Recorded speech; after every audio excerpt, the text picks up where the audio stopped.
It's great to have you join us on our early exchange this beautiful Monday morning as we begin the journey on the show to bring you heartwarming conversations and insightful interviews. I am Blessing Aichi, and this young man looking so good after a wonderful weekend rest is Ayo Jimmy. Thank you very much for the compliment. It's a bright new morning, bright new week, bright new ideas, and bright new exchanges on Early Exchange. Welcome on board. I hope you enjoyed your weekend like we did. She just affirmed that. Okay. Yeah, I did. A lot of things happened over the weekend. It was an eventful week for a lot of countries in the world, and we will bring you all that and many more. And our guests are ready also to contribute their own quota to the show. Yes. Because it's all about discussing vital ideas that shape the world. Yes. In the world of business, it's about what value are you exchanging, and that is why we are here. So an early exchange. Yes, you know one thing about Monday morning, when people want to represent days with emojis, it seems like that of Monday morning has this sad face for some, because after the weekend when you get to visit loved ones, maybe attend social functions, party, and then for some persons, you just remember Monday's work. The switch is not very pleasant for a lot, but it's a way to go about such. From Sunday, as soon as you get into Sunday, begin to prepare your mind, and that's one of the reasons you need to like what you do. It shouldn't be about a means of livelihood for you. I think it all depends on where you stand. If you are a money maker, you can't wait for Monday to come. Yes. When you hear people say, thank God it's Monday, they are on the money making side of the coin, okay? But for the money spenders, it's, you thank God it's Friday and you are angry. But for you to have an amount to spend, there must be a day to make it. So we should say, thank God it's Monday. So we are saying, thank God it's Monday from this end. Early Exchange will provide you with motivation to help you kickstart your working week, and also how you can turn that business of yours into a profit-making venture. Essentially. Okay. Ola Oluwawe is standing by in the newsroom as we bring you recap of issues that made the news over the weekend and in a couple of hours ago. Please stay tuned. Don't go anywhere.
Good morning. Thank you for joining the morning news update on Sook News. I am Olaoluwa Awe, and I'll be keeping you informed on major national and global developments. Let's begin with the news that President Bola Ahmed Tinubu has in Nairobi, Kenya, reaffirmed Africa's unity and strength, while strongly rejecting the notion of a new scramble for Africa and exploitation of the continent's resources.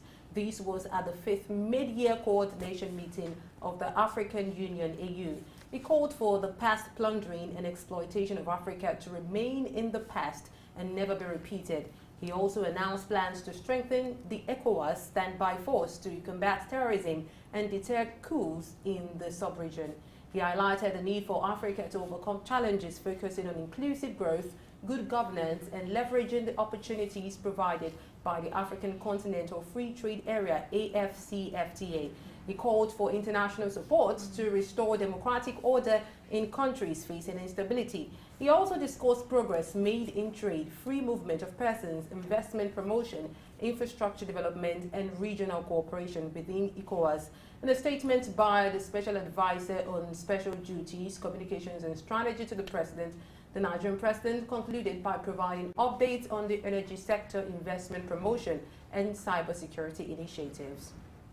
Meanwhile, Nigeria has made full payment of its African Union contributions for the year 2023.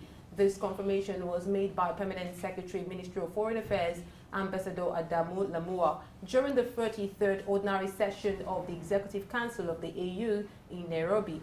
The payment demonstrates Nigeria's commitment as an African Union member state, and President Bola Tinubu was praised for emphasizing prompt payment of financial assessments, which constitutes a major part of the Union's funding. The Permanent Secretary called for synergy among AU organs and departments and requested the AU Commission, AUC, to reduce travel costs. Now, the 11 electricity distribution companies in Nigeria have filed an application for a review of electricity rates with the Nigerian Electricity Regulatory Agency, NERC. The companies seek to align the rates with the current macroeconomic dynamics. NERC has called for comments from the public and stakeholders regarding the rates review applications, and interested parties can access the applications on NERC's website. The regulatory agency says it will conduct a rate case hearing, allowing participations from the public. This comes barely a month after a proposed 40% hike in electricity tariffs was postponed in June 2023 due to the pressure from the Nigeria Labour Congress (NLC) as a result of the recent changes in the forex market and the removal of petrol subsidy.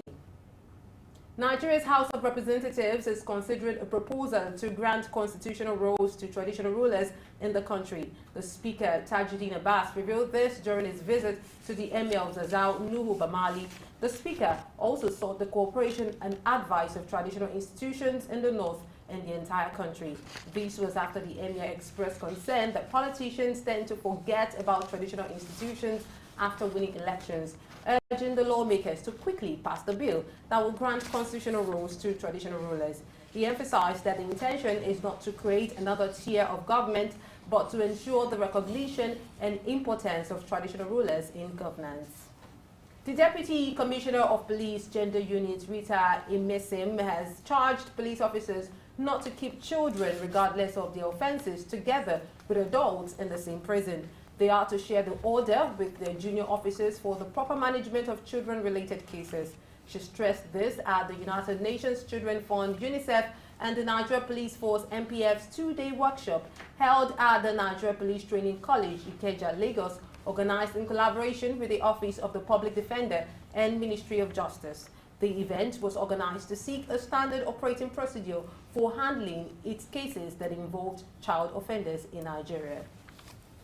Away from Nigeria, oil production has resumed at Libya's Shahara oil fields after it was shut last Thursday, following the release of a former Minister of Finance who was earlier abducted.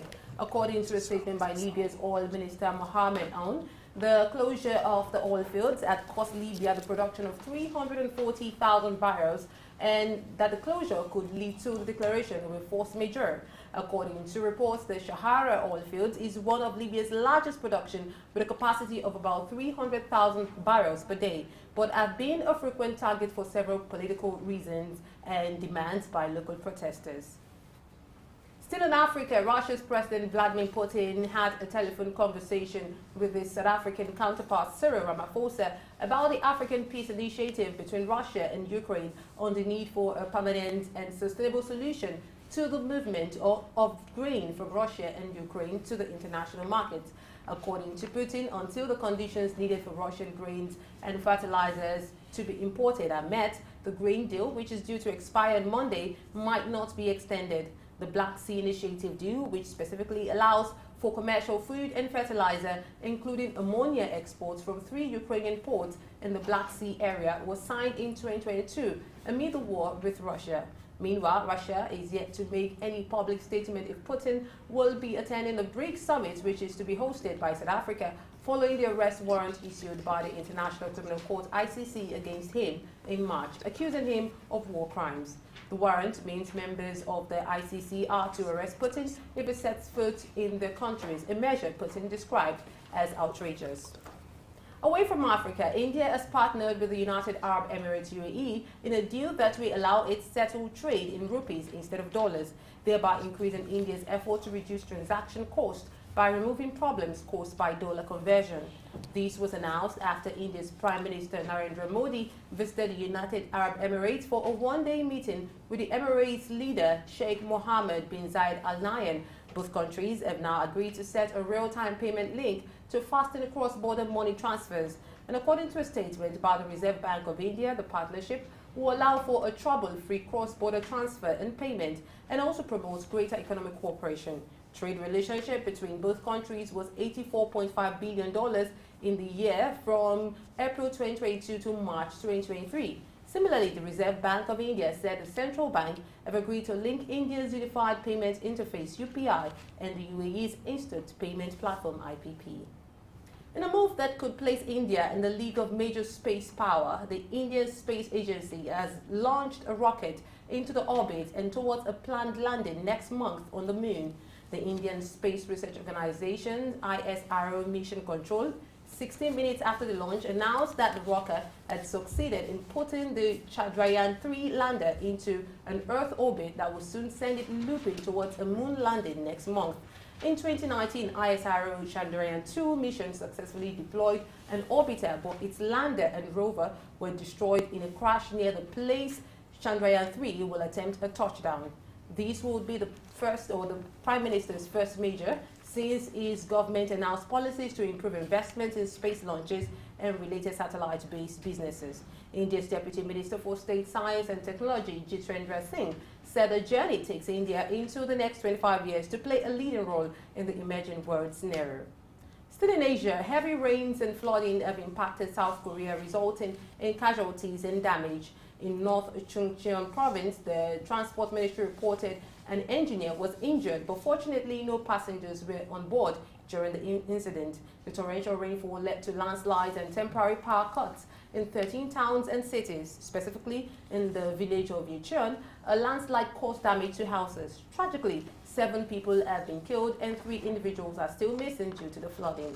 To aid rescue efforts, Prime Minister Han Duck-soo called for the military's active involvement and cooperation with government officials to mobilize resources. And in response to the situation, thousands of residents were instructed to evacuate their homes in the central Gyeongsang district after a dam overflowed.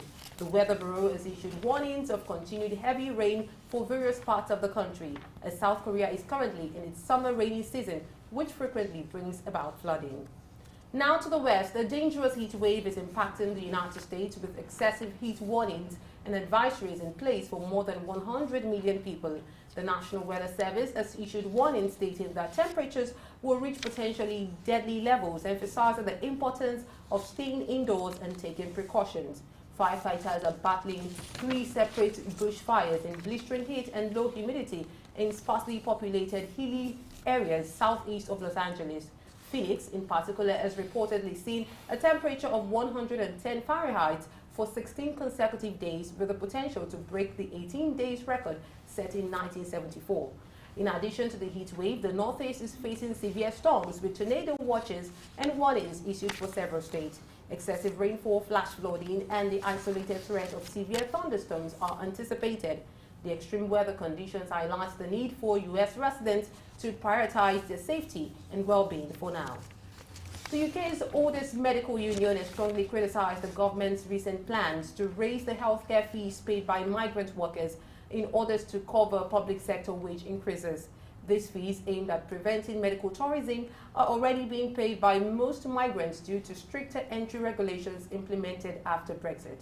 Currently, individuals over 18 years old pay £624 per year, while students and those under 18 pay £470 per year, in addition to visa fees for stays exceeding 6 months.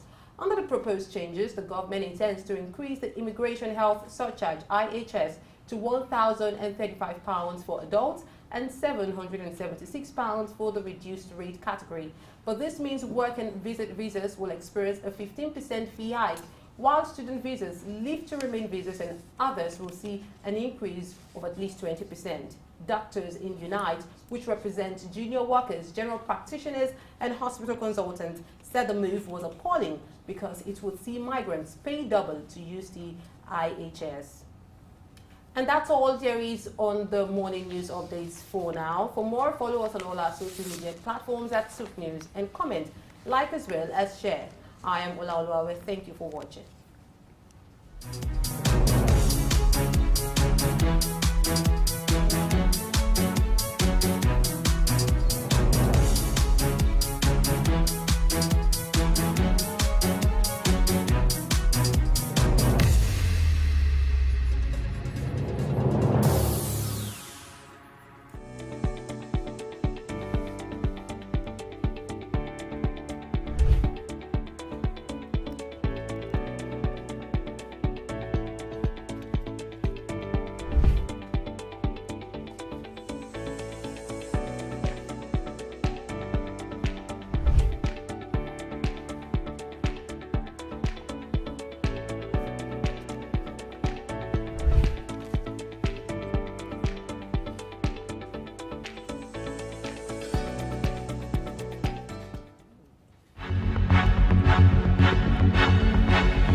Thank you so much, Ola, for the news. Now let's explore some of the trending stories. Joining us to do this is the Director of Policy and Research, African Development Studies Center, ADSC, Idausa Usamanze. Good morning, sir.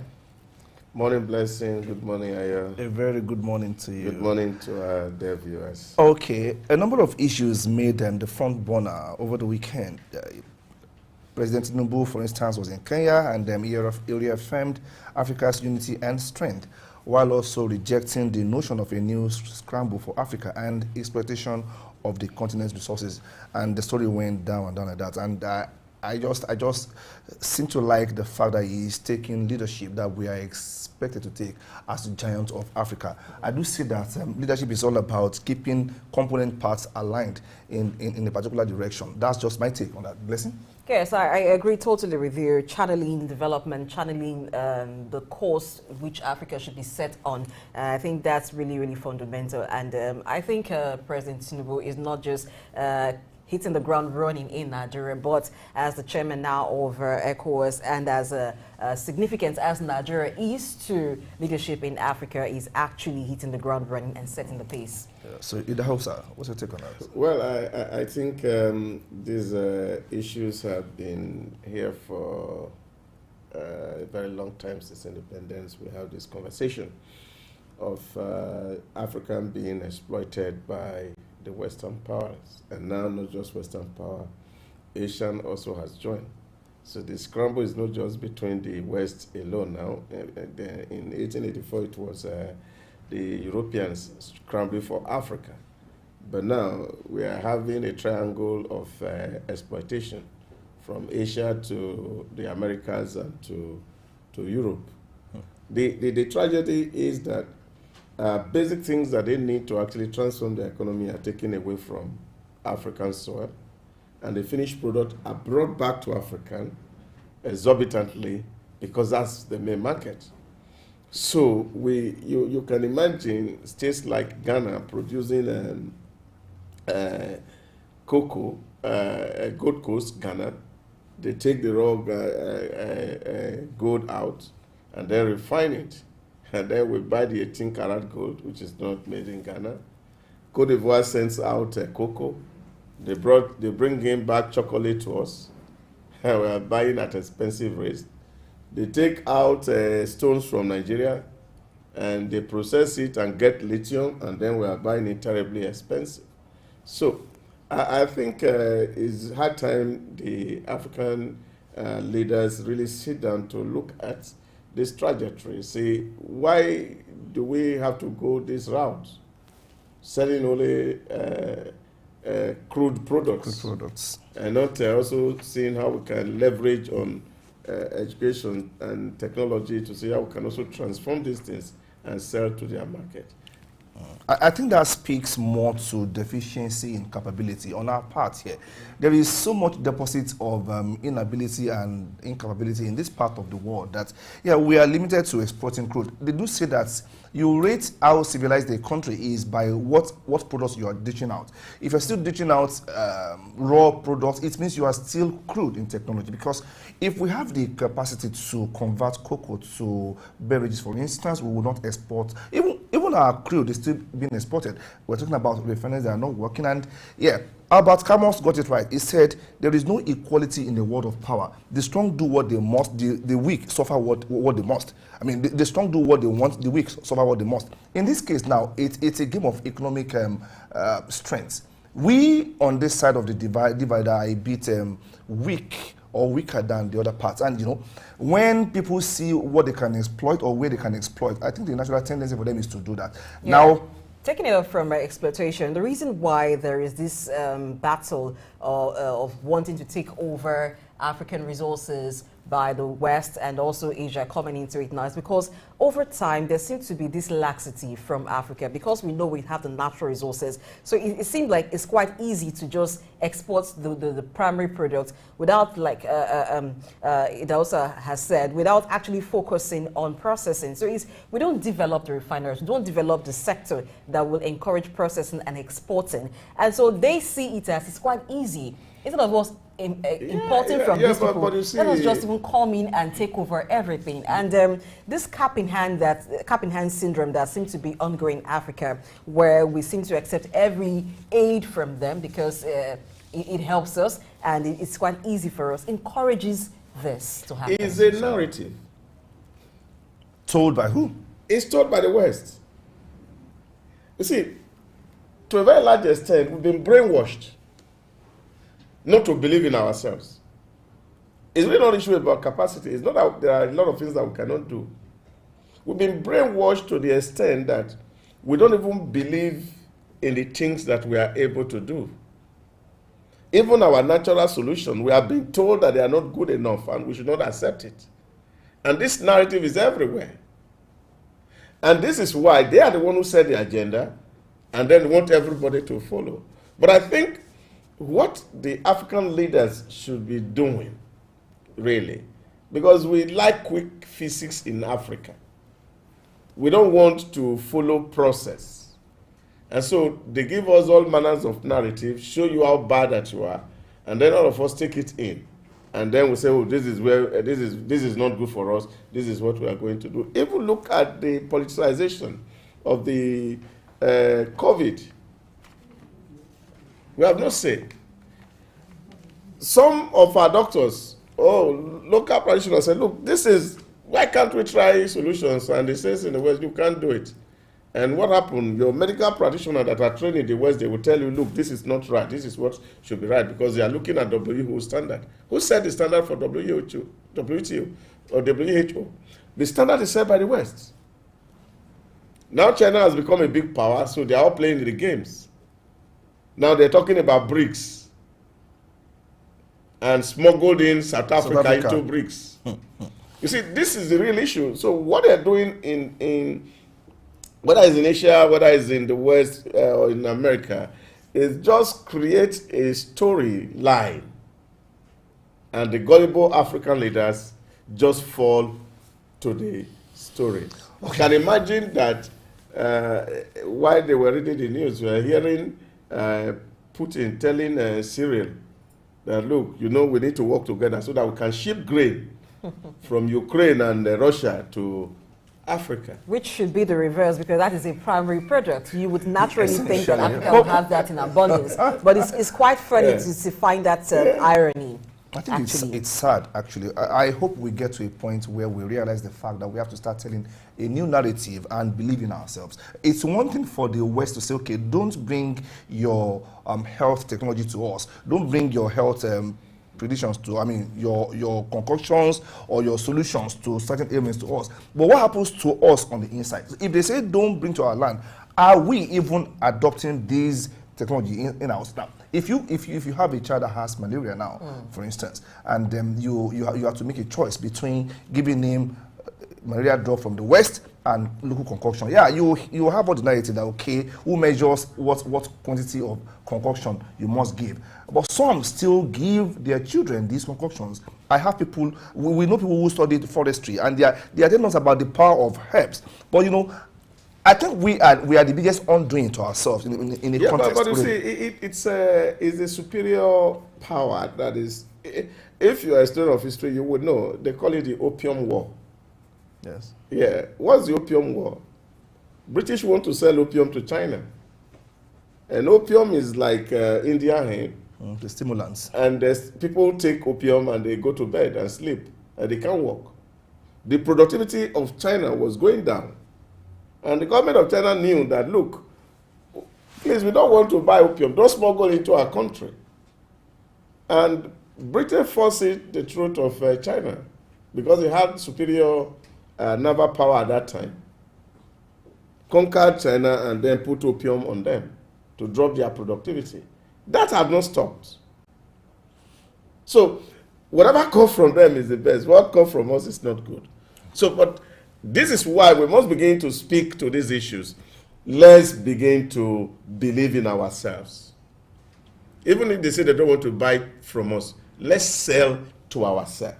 That's it. You see, the real tragedy is that there is more trade between Africa and the West than within Africa.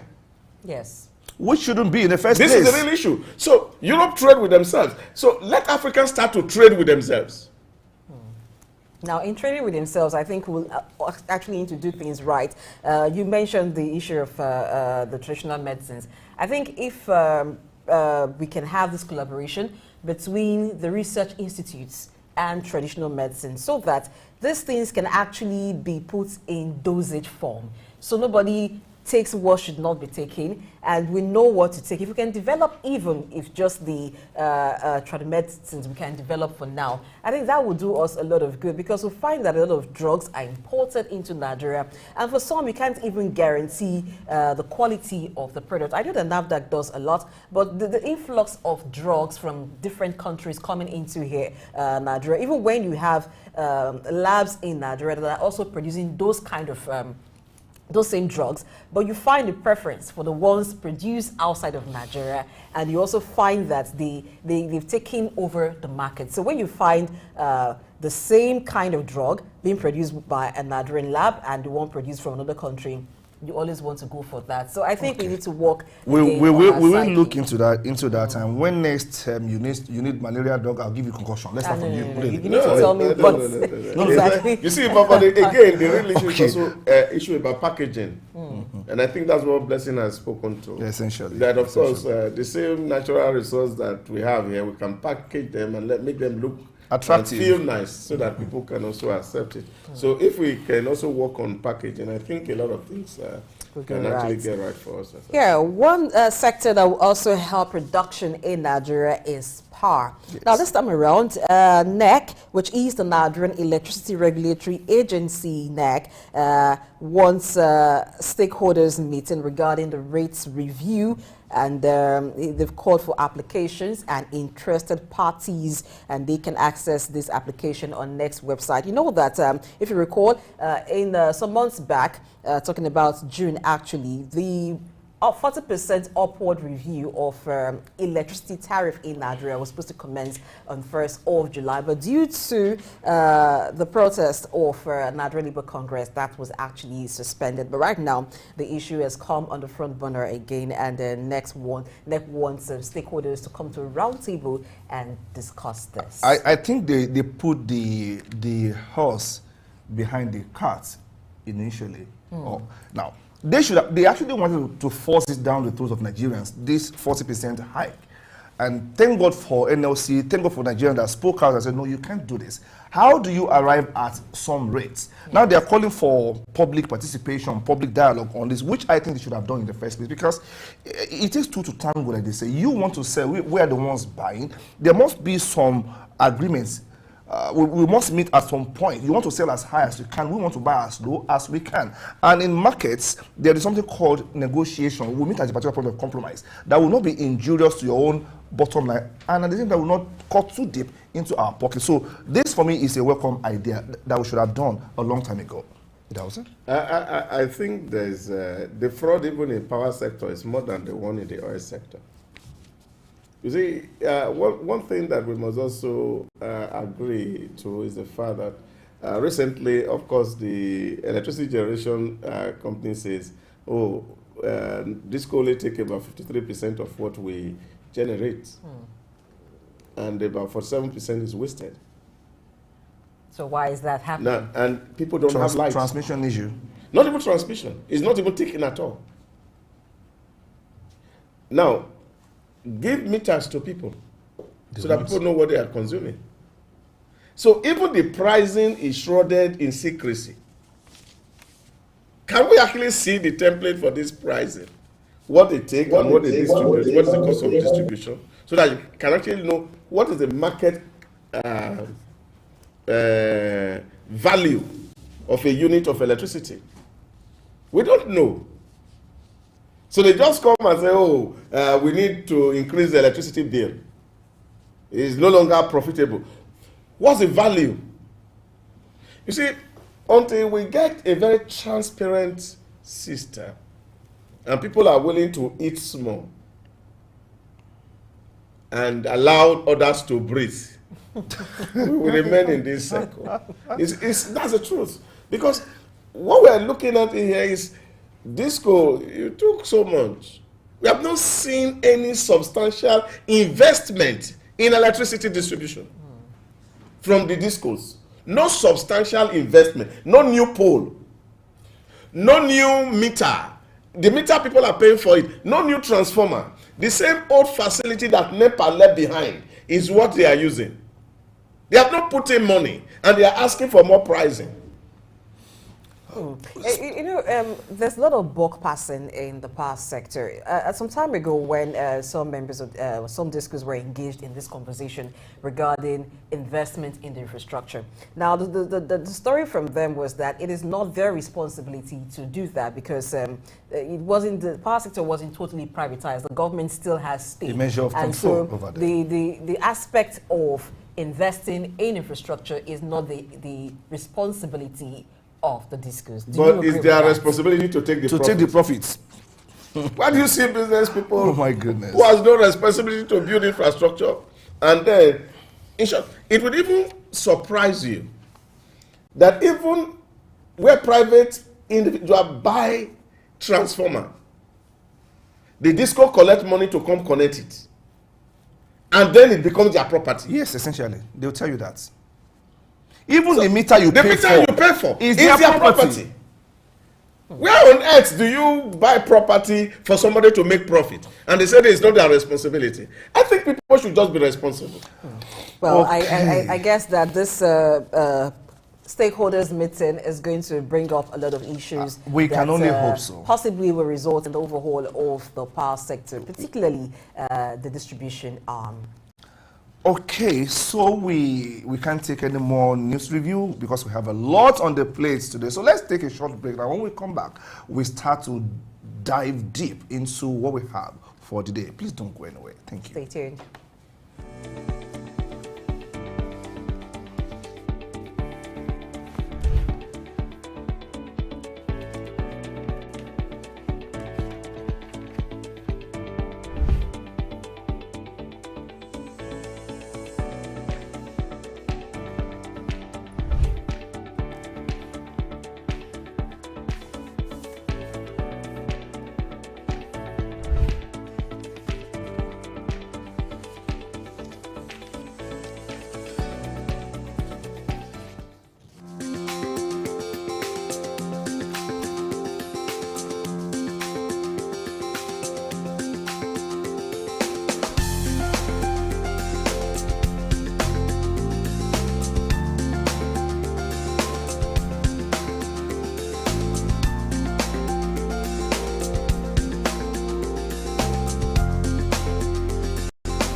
Thank you for staying tuned. Now, today is the 17th day in the month of July, and it happens to be World Criminal Justice Day. It's an annual observance to raise awareness about the importance of the criminal justice system globally. Ayo.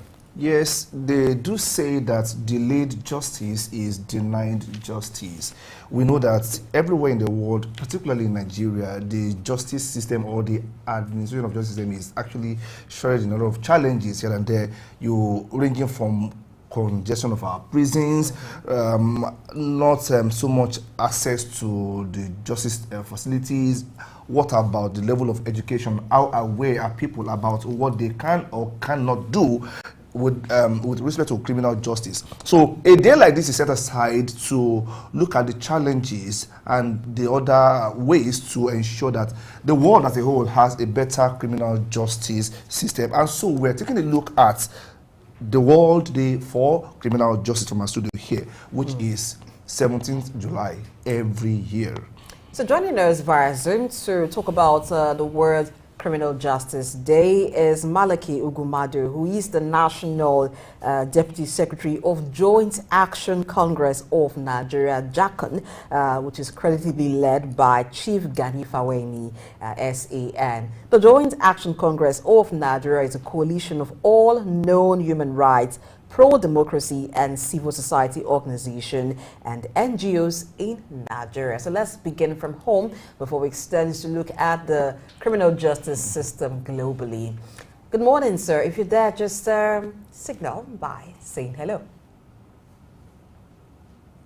Well, good morning, presenter. Good morning, Please Nigeria. unmute yourself, sir. We I'm delighted to be here, except to make a slight correction. The intro you had of me is what had been since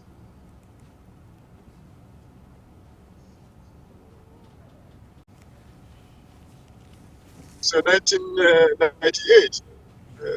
By way of introduction, I'm a legal practitioner.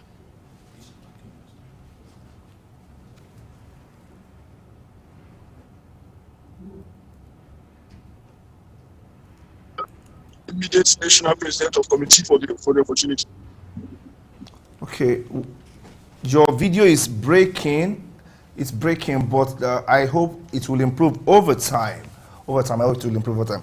Okay, today we're talking about the World Day for Criminal Justice. It is being reported in Nigeria that about 70% of inmates in custody are awaiting trial inmates rather. Now, this speaks to the congestion of our prisons, where spaces that are meant for, say, 800 people, for instance, have occupants like 1,600 or more. No wonder you get to some prison neighborhoods and you hear stench, foul smell coming from within. And if the prison is meant to be a correctional center and you are being dehumanized, how much of correction, how much of reform would happen? Otherwise, you may come out being more monstrous than you entered in the first place. So we are taking a look at this issue of prison congestion and several others that we have bedeviling the criminal justice system in Nigeria. Can you still hear us, sir, before we start with the questions? Just confirm. It's breaking up, but I got the question, the substance of the question. Okay, no, we've not even asked the question. I just want to ask now. Okay, take a look at the Nigerian justice system, the state of our prisons, and so on and so forth. What are the major challenges faced by the criminal justice system in Nigeria? Let's start from there. An overview. All right. Now, because of the network connectivity, I like to respond to the questions as I hear them. First is to put on record that it is a sad commentary, considering the figures and the facts and data you have just reeled out. It is sad for the administration of criminal justice. It is sad for justice delivery itself. no less the one related to inmates. And this time around, they are all known as defendants in court. That is an attempt to uphold their status as persons with the presumptions of innocence, even while they are facing trial. Now, having said that, the only way by which you can achieve the end of justice is to ensure that even people who are standing trial or against whom criminal charges have been preferred against are given ample opportunity to defend themselves in an impartial, before an impartial tribunal, before an impartial court. Now, to the extent that people who are not yet convicted, people who have not yet gone through the full hog of trial and defense and sentencing, including, of course, conviction, are now treated as though they are already convicted. To that extent, you are already abridging their fundamental rights as citizens of those countries in the first place, and as persons who are entitled to fair hearing, even standing trial in the second place. So I recognize the danger in the data you have given. In fact, only yesterday, the 16th of July 2023, it was reported, most of your organizations, sister media organizations, reported that the previous day, which is Saturday the 15th, the Chief Judge of Lagos State, as well as that of Ogun State, exercised their statutory and constitutional powers to effect the release of certain number of inmates from the respective correctional centers, both in Lagos State and in Ogun State. Now, what was that for?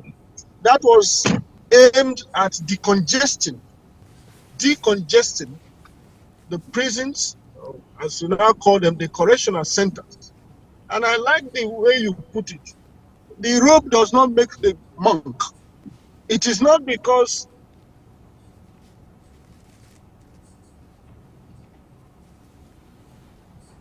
a facility has been that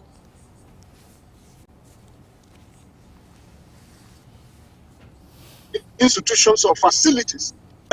The whole essence of sending people to prison is one, to serve punishments in accordance with the law, but more importantly, to target the reformatory aspect of those exercises, which is why in other jurisdictions, they are also known as penitentiaries, a center where people are reformed and programmed for the purpose of reintegration into the society after serving their sentences.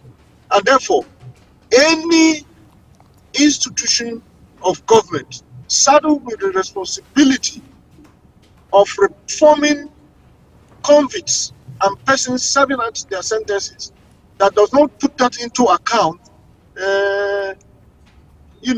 suffers a very debilitating impact or implication of that indiscretion.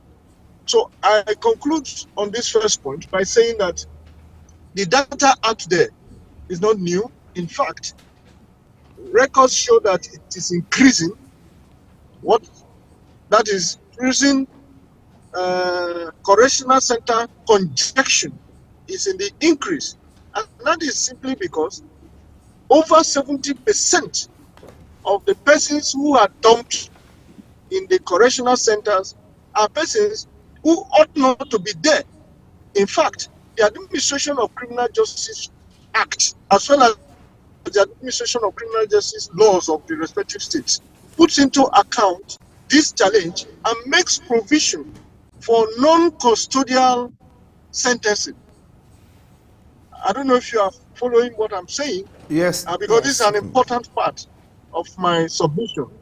Okay. These non-custodian sentences, as part of the administration of criminal justice laws of our respective states and the country at large, takes into account this problem of prison congestion and makes provision for other non-custodial sentencing, including payments of fines, including community sentencing, community services, plea bargain.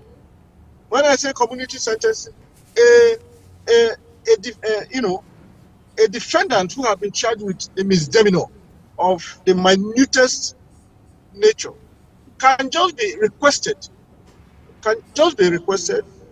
to go and clear all the refuse around the court premises in, say, Yaba, instead of sending him or her to the prisons where he can indeed serve out those sentences by doing this menial and demeaning work. And all right, sir. In correcting this now, what steps can be taken to improve the effectiveness of law enforcement agencies so that we don't continue having situations like this? Well, I've mentioned one of them. One of them is legislative reform that must take place. That reform contemplates and anticipates that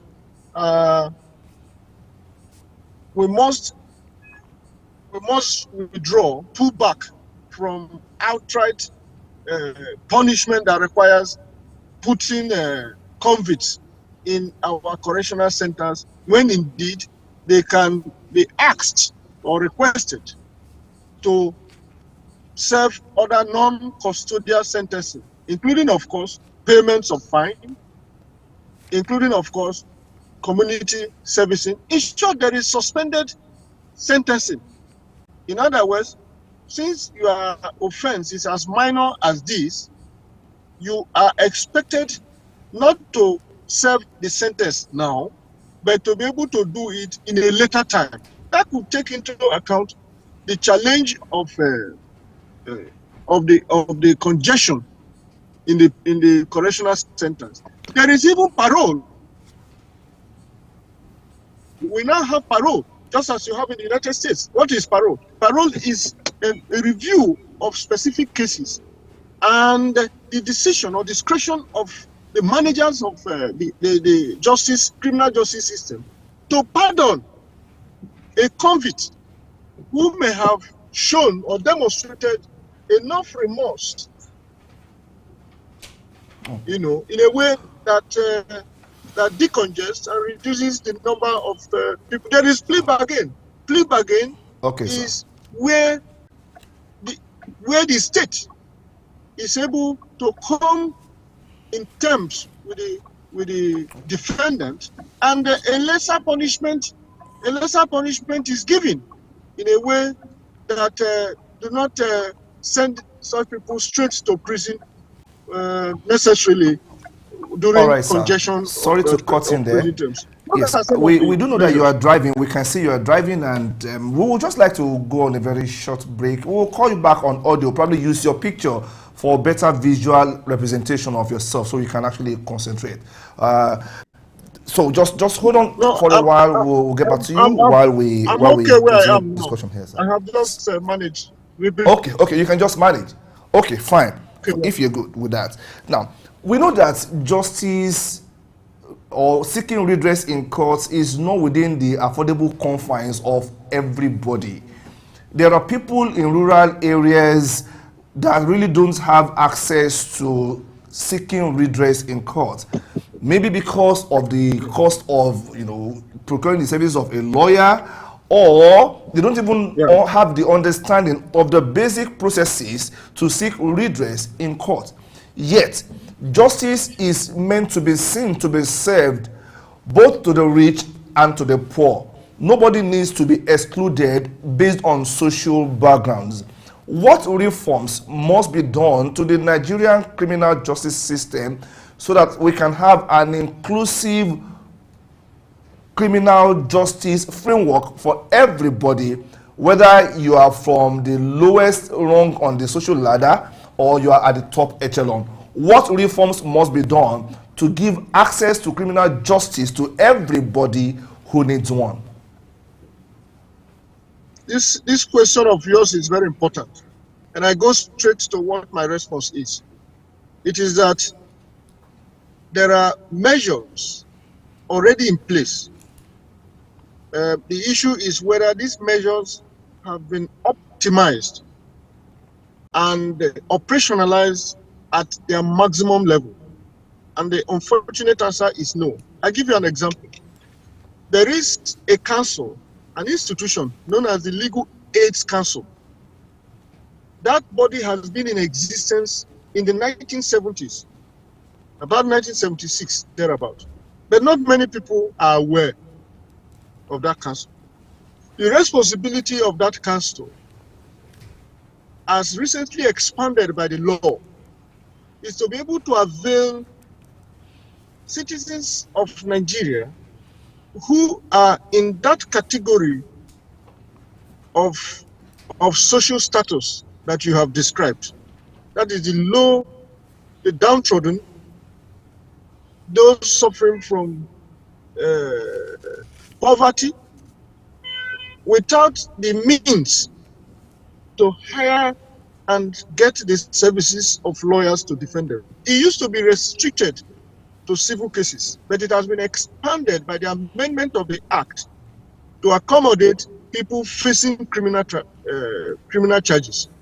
The Legal Aid Council is supposed to come to the aid of indigent Nigerians.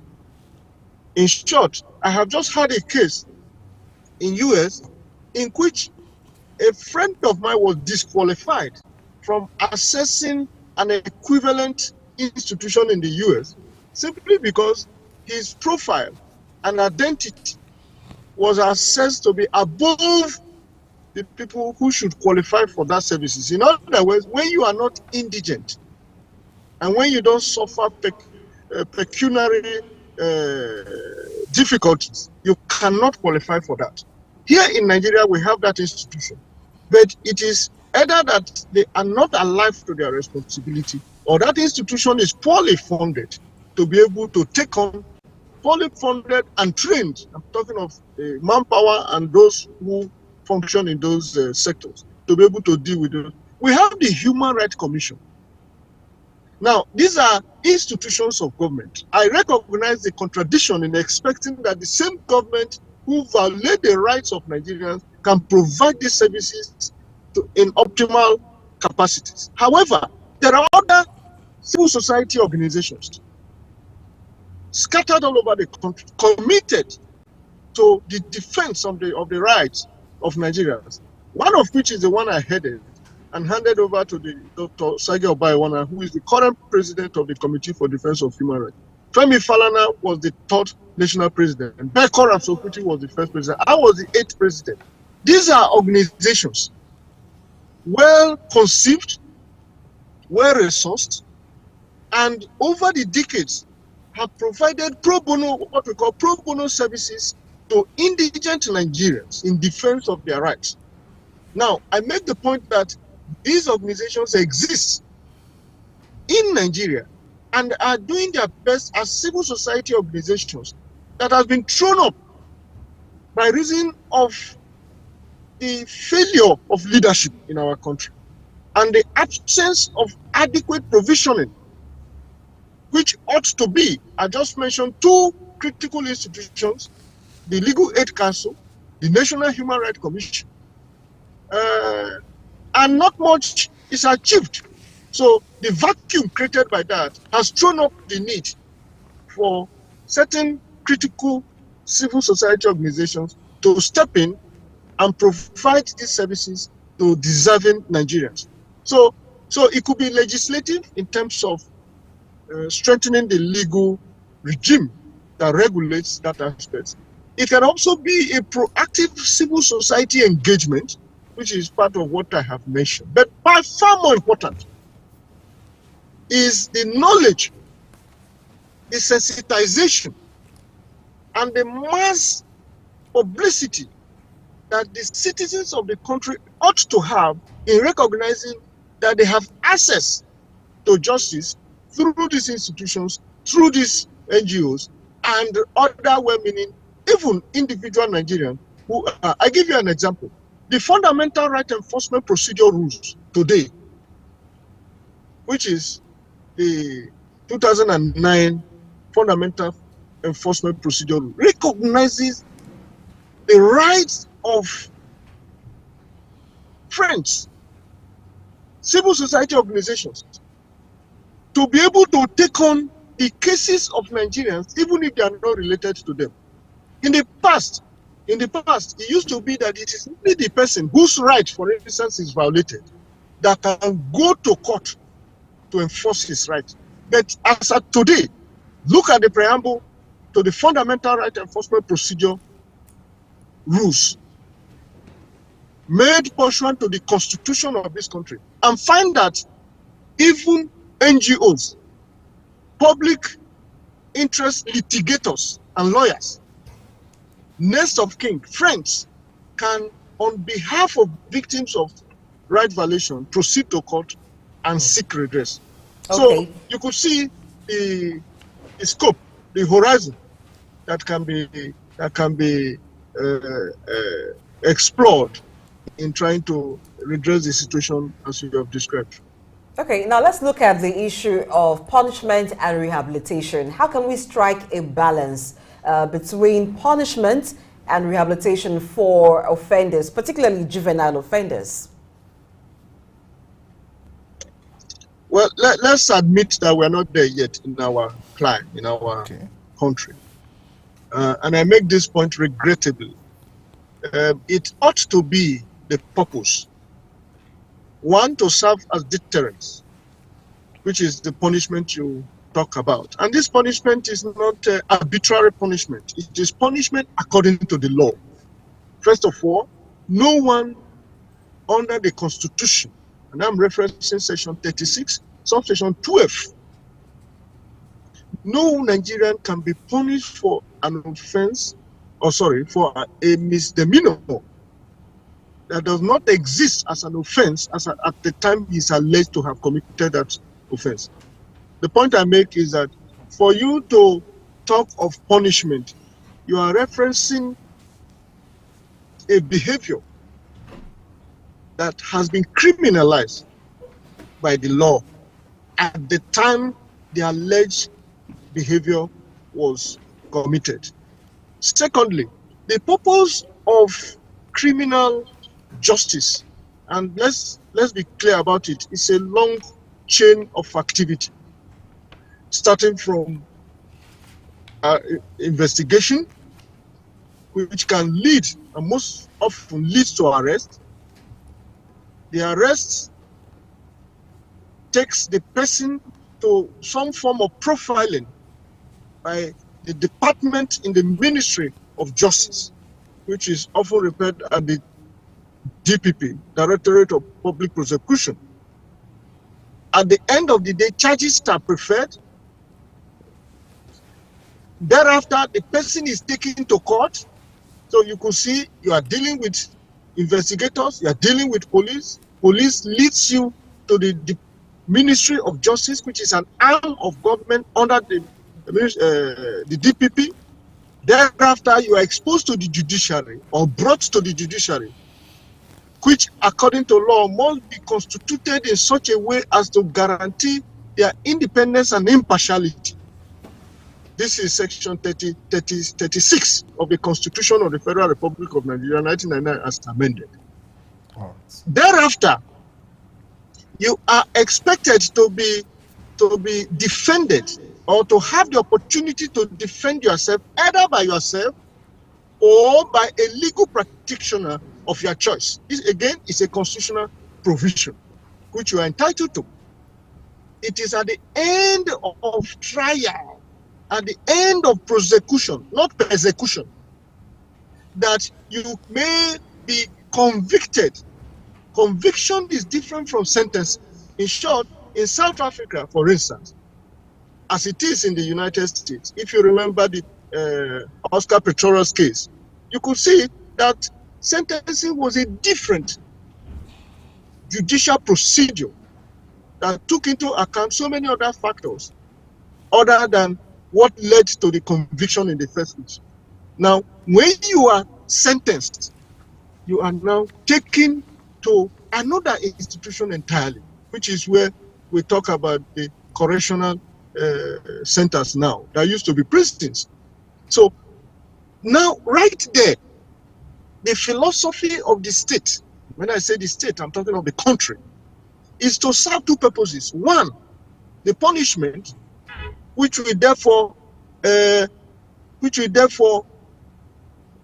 penalize whoever had gone foul of the laws of the country, but more importantly, to serve as a deterrent against other persons who may be intent on committing the same offense. At the end of the day, what does the society want from this person? Particularly when we have all advocated against capital punishment, which is killing or sending the person to the gallows. It is to find the best possible way of reintegrating the same person back into the society. This is where the reform you talked about comes in. In other words, yes, sorry to cut in there. We are running out of time. But ultimately, he should be reintegrated into the society. Just briefly, if you could just answer these two questions briefly, maybe with just one sentence. Let's look at the criminal justice system in Nigeria. We know that corruption is endemic in our society. And of course, the legal framework that we have, the judiciary has its own fair share of corruption. How do we address, in one sentence, the issue of corruption in the judicial system in Nigeria? Well, by the law, the judiciary is self-cleansing. What I mean by that is that there is an arm or organ in the judiciary known as the National Judicial Council that deals with the issues of corrupt behavior by judicial officers, albeit judges and justices. However, where that has been concluded and it becomes the finding of the National Judicial Council that such a judicial officer is corrupt, he can be recommended for what you call prosecution. Prosecution takes the form of any other trial, irrespective of who is involved, whether a judicial officer or an ordinary citizen of this country. But I get the point you want to get out of me. It is that how do you face the question of corruption in the any different from corruption in the society itself? First is that the law must be strengthened. Secondly is that all right, thank you very much, sir. We wish we had more time to look at some of the issues challenging criminal justice system in Nigeria, but that's all time will permit us to take on this discussion. We thank you very much for your time with us this morning. Thank you. We'll go to a quick break and then return to look at another matter. It's the Early Exchange. Stay tuned.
Thank you for staying tuned. You're still watching Early Exchange on Sook News.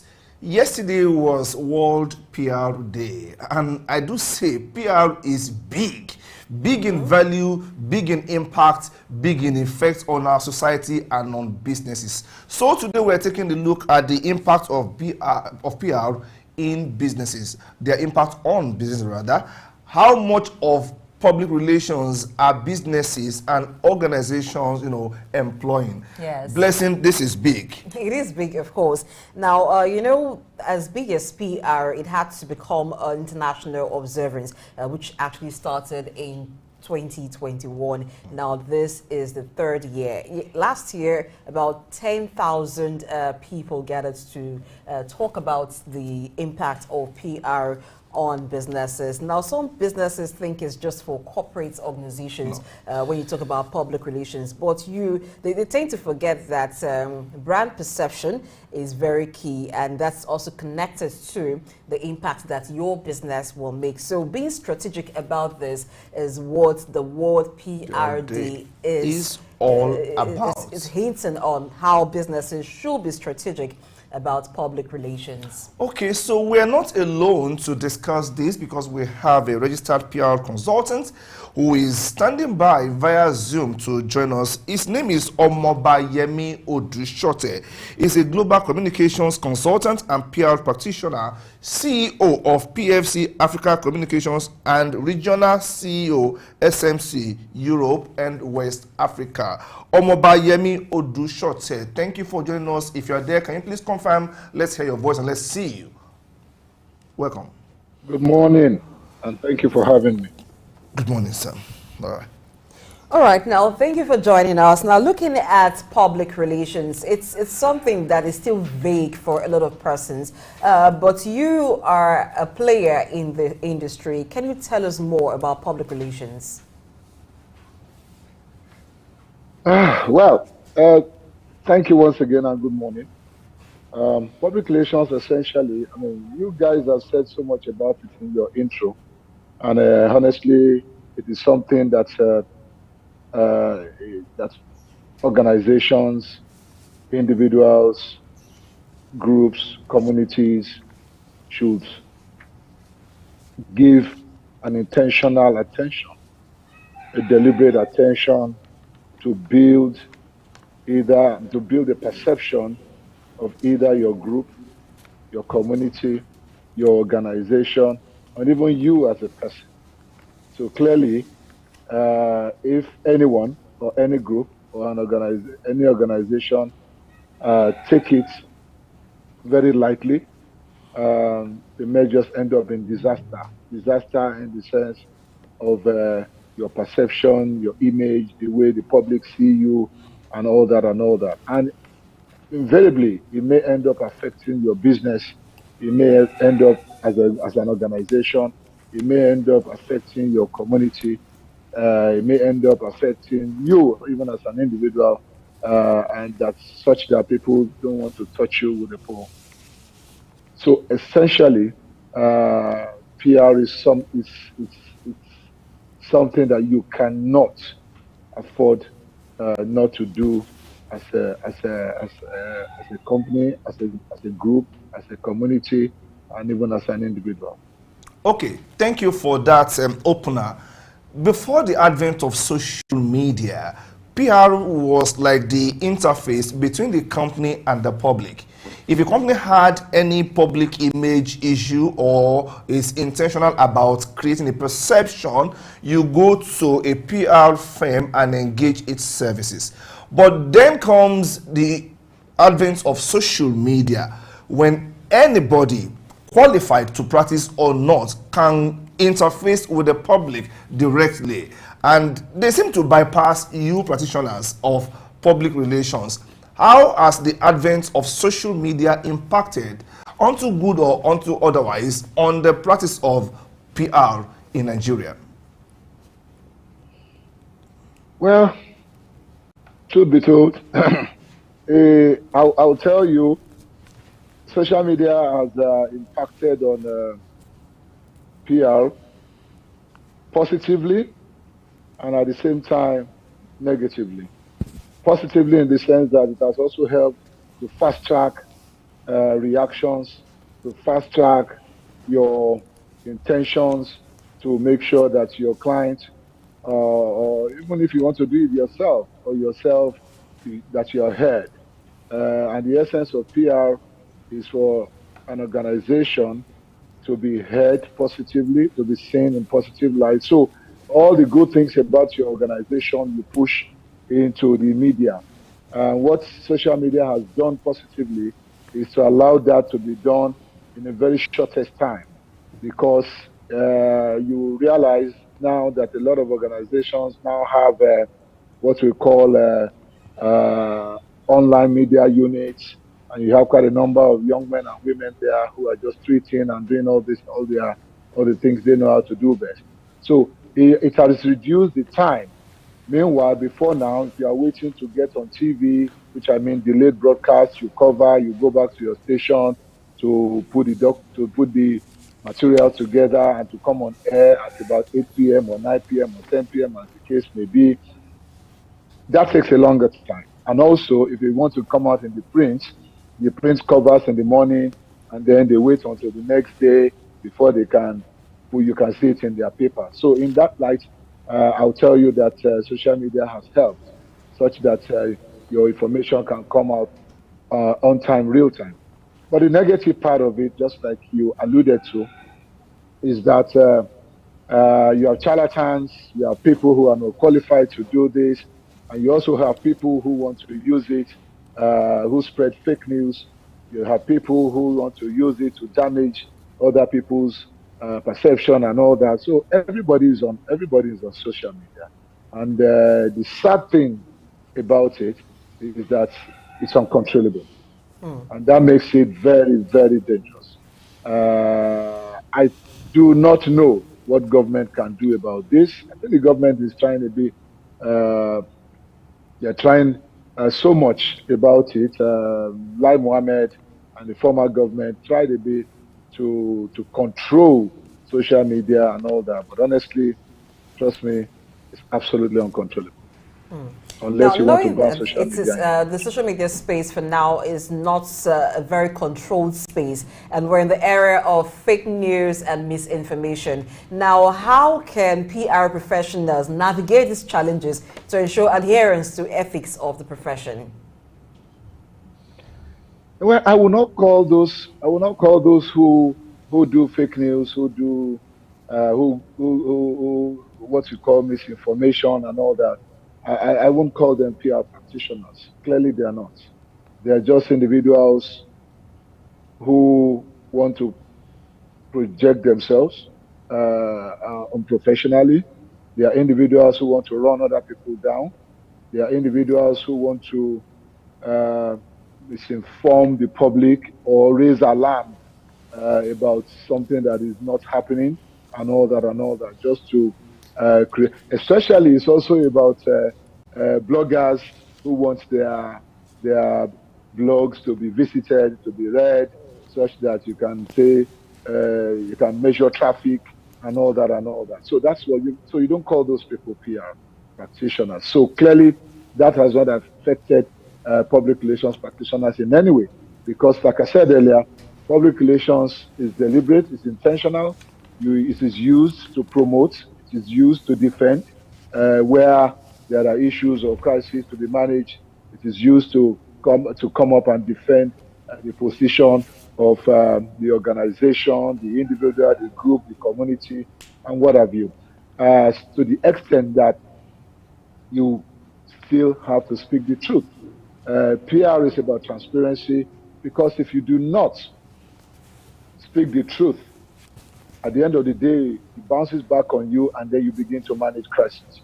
If you are at the issue level, that something is brewing in your system and it's going to affect your critical stakeholders, then you must come out with your PR consultant to say, well, this is happening. A lot of times PR is asked to give your own position and allow the public to deduce, to decipher, to bring out their own whatever they feel about both sides. For instance, if an organization has been maybe wrongly accused of or rightly accused of a situation. And then the company comes out to say, well, this is our own position about this position. Then you leave the public to judge, to read in between the lines, to see who is actually saying. But trust me, a lot of members of the public, the critical stakeholders, they respect you when you come out clean and say this is the situation of things. So clearly, bloggers and co who are measuring traffic are clearly not PR practitioners, I must say. So okay. There is no way they have affected PR in any way. All right. Out there, the perception among many people is that PR professionals are only there for crisis management. They are the ones you run to when you have reputation issue and you want to correct that. But we do know that PR practices so much more. There is intentional brand positioning, which in itself overlaps with branding as a field of study. Could you please educate us more on other things PR is meant to achieve apart from managing crisis, which it is, quote and unquote, known for traditionally? Well, let me start from the back. PR is not about managing crisis only.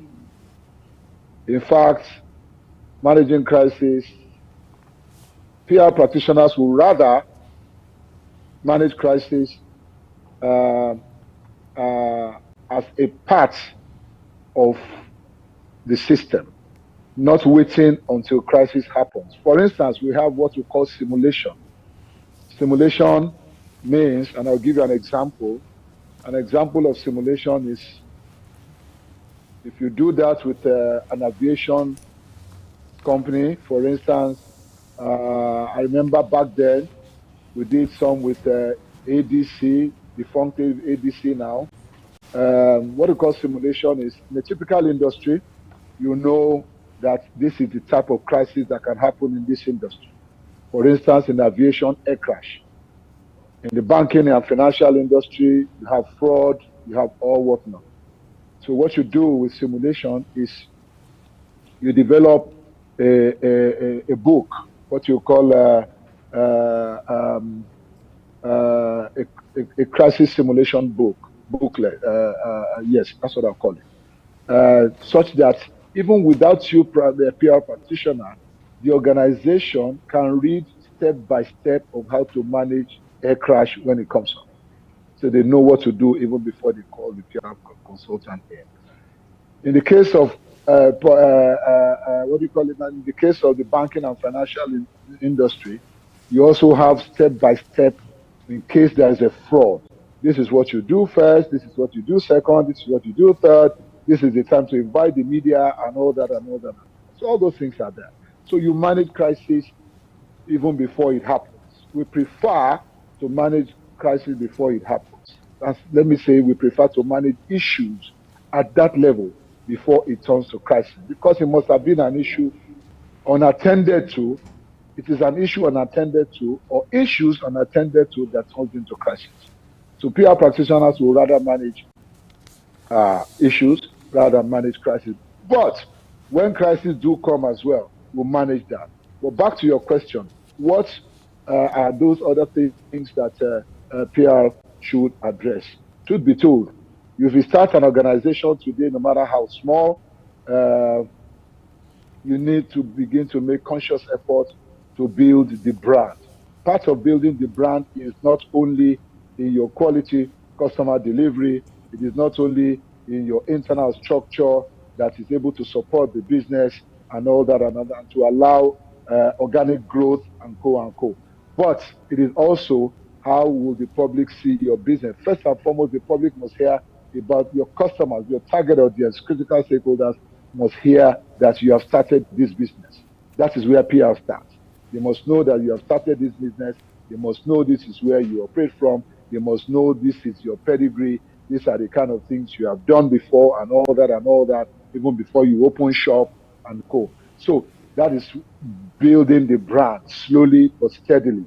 And also, if by the time you begin to work, for instance, let me take a fashion designer or a tailor, as you want to call them, For example, you begin to show if you have big boys or big girls patronizing this tailor or fashion designer, and then you begin to take pictures because that's a deliberate effort. You take pictures with, for instance, maybe a whiskey is using this, suddenly begin to use this guy or this lady to sew for him, and then you take pictures with whiskey, showing him, I mean, showing the world that okay, look, this is one of my clients too.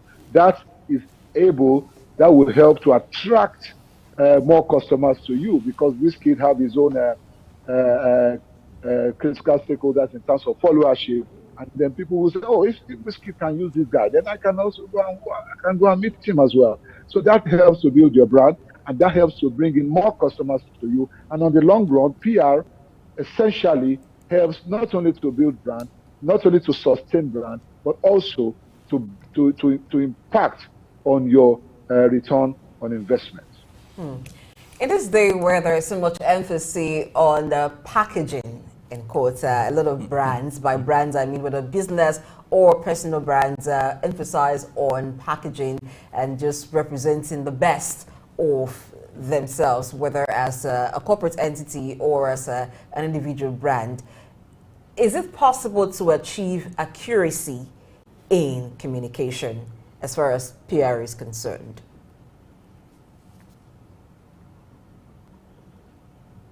Well, what packaging, actually, I don't know where to place it. Is used positively, is used negatively. In fact, sometimes it's used derogatively. But truth of the matter is, you hear balance like PR packaging.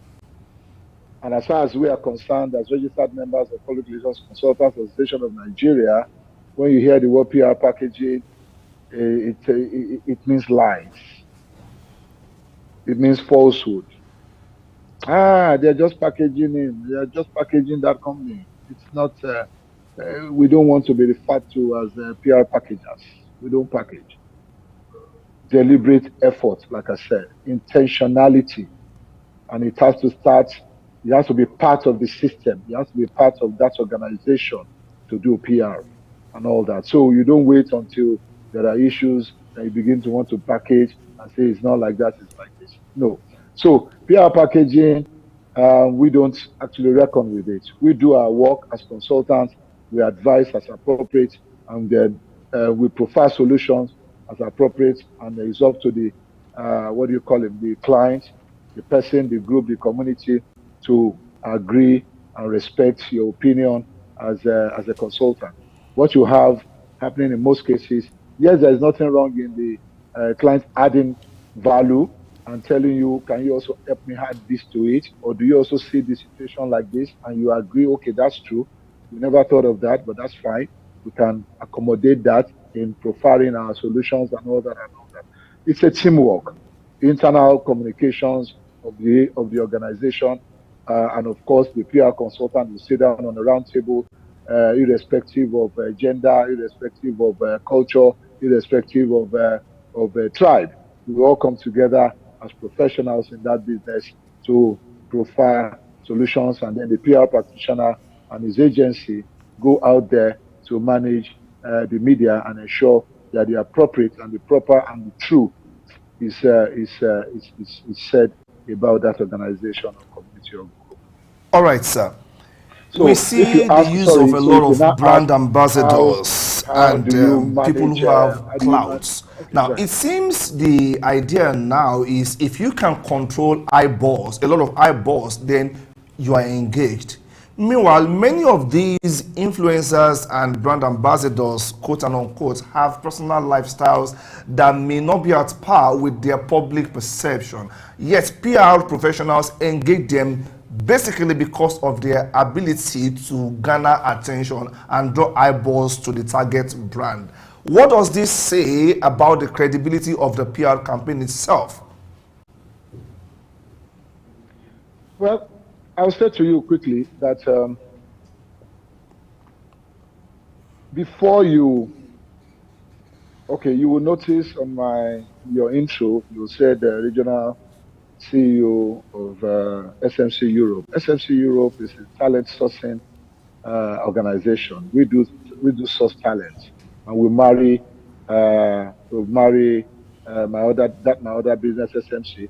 We marry talents with brands, befitting talents with brands. Let me put it that way. And when you say you source talents, you can source talents across board. It doesn't have to be Nollywood. It can be Nollywood. It can be sports. It can be what have you? What can I? It can be even a lawyer. You can be looking for a lawyer to fit in. You can be looking for a medical practitioner to fit in for the likes of SKG, the pharmaceutical companies, and all that. So it cuts across. So it doesn't have to be Nollywood. But when you see today what happens is a lot of people go into Nollywood and be looking for people. Yes, we also got somebody from Nollywood to be the face of Lux and all that. But yes, there must be what you call brand fit. If that person does not fit the brand, and it's like what you call, and I'll give you an example. The President Tinubu, is now trying to bring out his ministers. What is happening right now, the names are there already, but DSS is working around the clock to start to dig into their profiles and make sure they are fit and they are credible and all that. So the same thing should apply when you source talent to represent your brand. Before yes, you may have 3 of them, and then you are talking to the 3 of them on the surface, but behind the scene, there's a lot of research, a lot of questions, a lot of public opinion quietly being asked here and there to see that this person truly fits. But what you see today is people use know me, I know you. Brand managers don't really care about the brand. They only care about their pockets. So when they go out there, they just get somebody who they can talk to, who can return some amount of money back to them at the end of the day. So at the end of the day, you get crisis on your hands because the perception, a lot of Nollywood people, a lot of talents have dual faces. They have one face to the public, they have another face behind the scene, which you can't control. So if you don't do your search and your research very well, then you end up getting a wrong ambassador or a wrong talent that does not fit your brand, that would damage your brand essentially on the long run. So you need to pay through your noses to ensure that you pay for the research, you pay for all those things that happen behind the scene. But what do you have? You have a lot of organizations who will tell you, oh, it's too expensive. Why should I pay for such to get this person? Beyond the money, you are paying the talent, him or herself. You must pay the consultant for the research, for the background checks, and all that should happen on 3 people before you now end up with 1 at the end of the day. And you still have to pay the consultant his own fees as well. So they see it as bogus, they see it as big, and then they end up with charlatans and quacks. And they end up with the wrong talents. So that's that. So besides influencing and using brand ambassadors, what other forms do PR come in, and what are the ways to measure the effectiveness of these communications? If you want to start with measurement of communication right now, I mean, you will eat up your time, and I'm not sure we'll have enough time to do that on this 20-minute window. But I'll tell you straight that PR, yes, is being managed, and you have organizations who do that. Because truth be told, you cannot be a judge in your own case. So you have independent agencies who do the measurement. And of course, if you ask a PR practitioner, how do you measure, and when you want to do your report to your client, what we do as consultants is when you get into the client's office, the first time you are being engaged, you want to know where that client is right now. So if the client does not have any information to give you about that, you do that yourself and research and see where the company is right now in terms of media perception, in terms of PR perception and all that. So once you have that, you go back to the client and say, this is where you are. Okay, this is where you are. Where do you want to go to? And the client says, oh, I want to live where I am. I want to go to point B. I want to leave point A. I want to move to point B. Okay, if you want to move to point B, within what time frame do you want to get to point B? Because all this will determine how the solution that the PR practitioner, the PR consultant will prefer. So if you want to get to point B in 3 months, or you want to get to point B in 6 months, there are different solutions. So back to your question.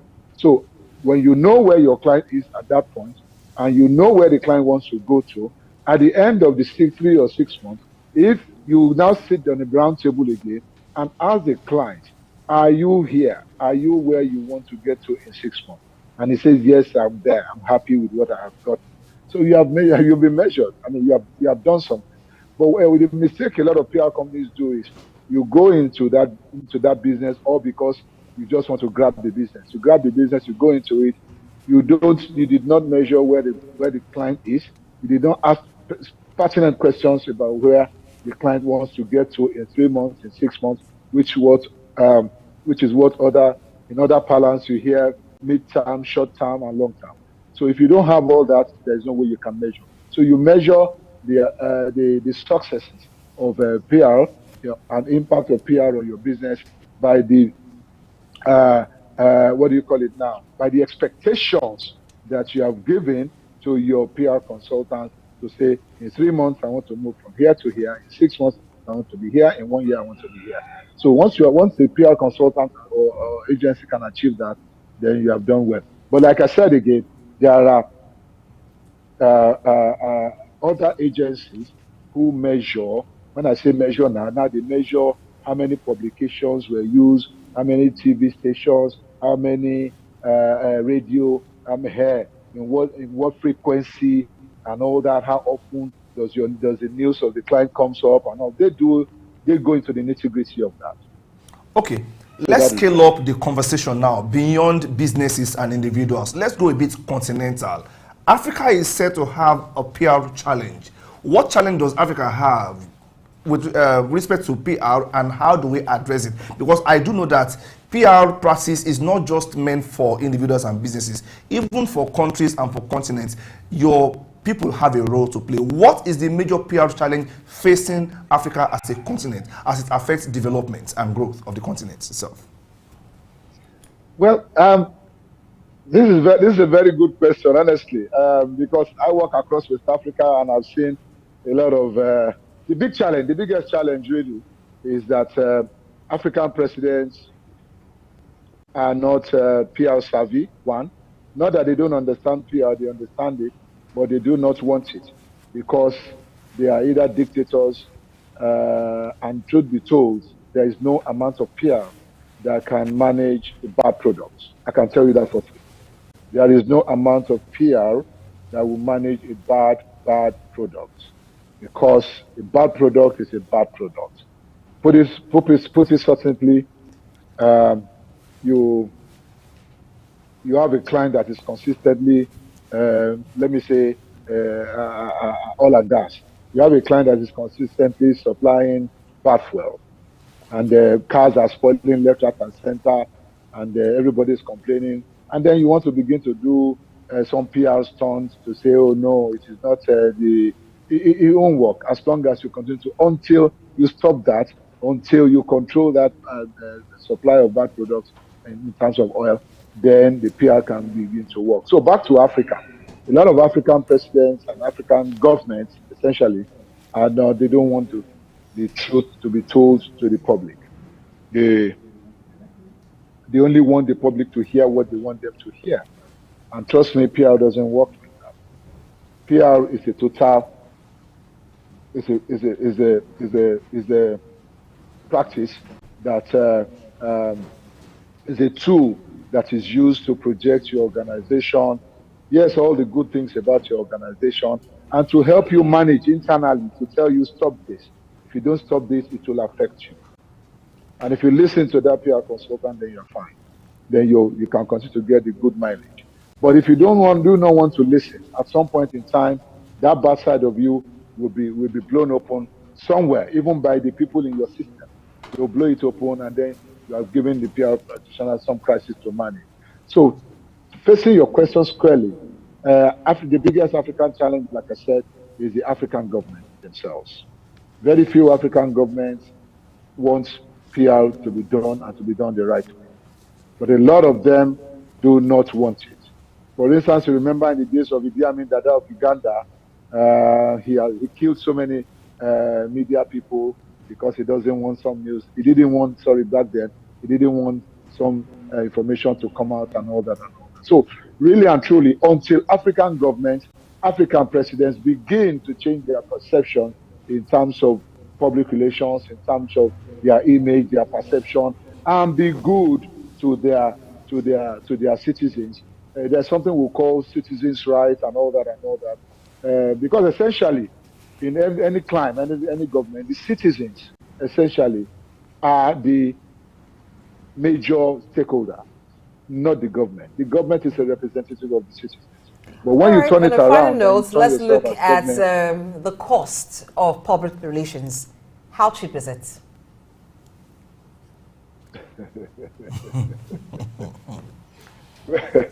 I'll tell you, I cannot sit down here and tell you it will cost 10 million. PR can cost as low as 1 million.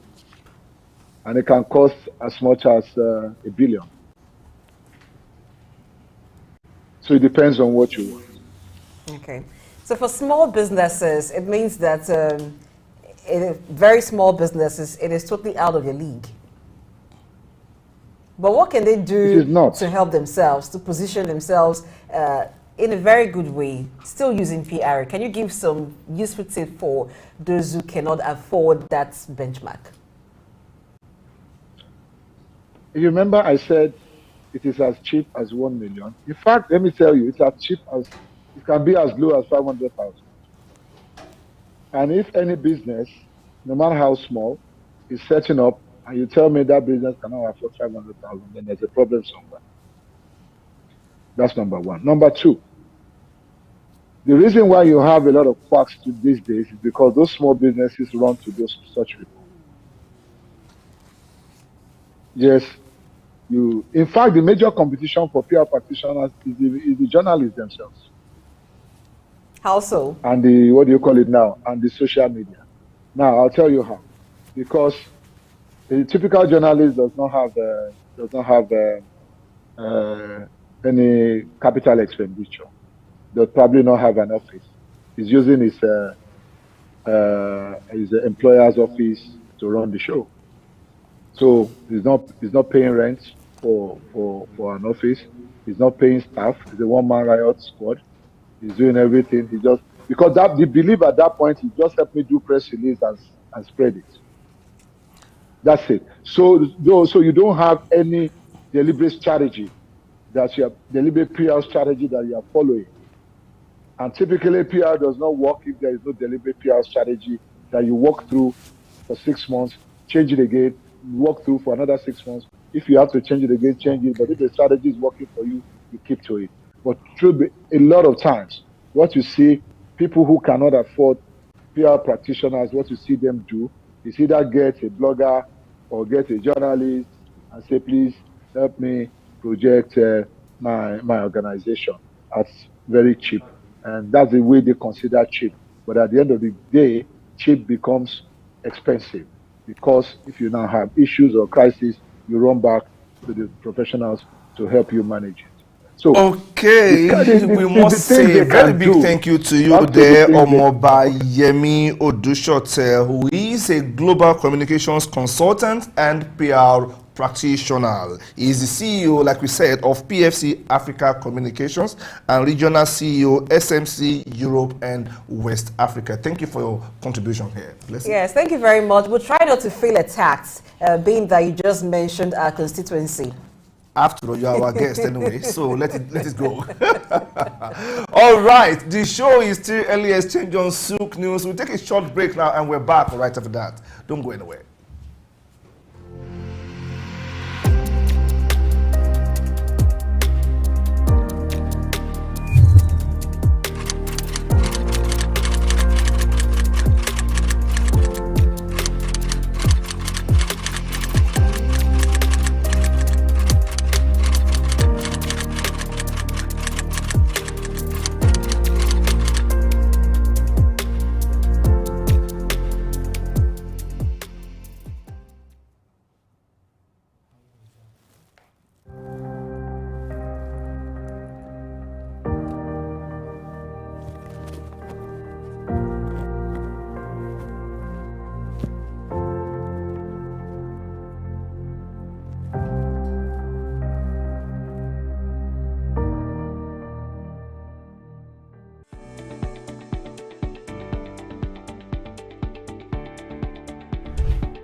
Thanks for staying tuned to Early Exchange on Sook News. Now let's turn attention now to betting. Here, sports betting, something that has become a trend, particularly for the youths, male and female alike in Nigeria, and not just in Nigeria, globally. But this time around, we're going to be doing some form of comparative analysis, looking at sports betting and also equities investing. Now, these two money-making ventures for a lot of people, but there seems to be a preference for one over the other. Now, I'll leave you to stay tuned and find out which one a lot of people prefer. Now, if you belong to any of them, or if you have gone through major streets in Nigeria of late, I can tell you already know in your heart of hearts which one a lot of people prefer. Now, to do justice to this, we have Jimoh Lateef, who is a chartered accountant and also a stockbroker here with us physically in the studio. Good morning.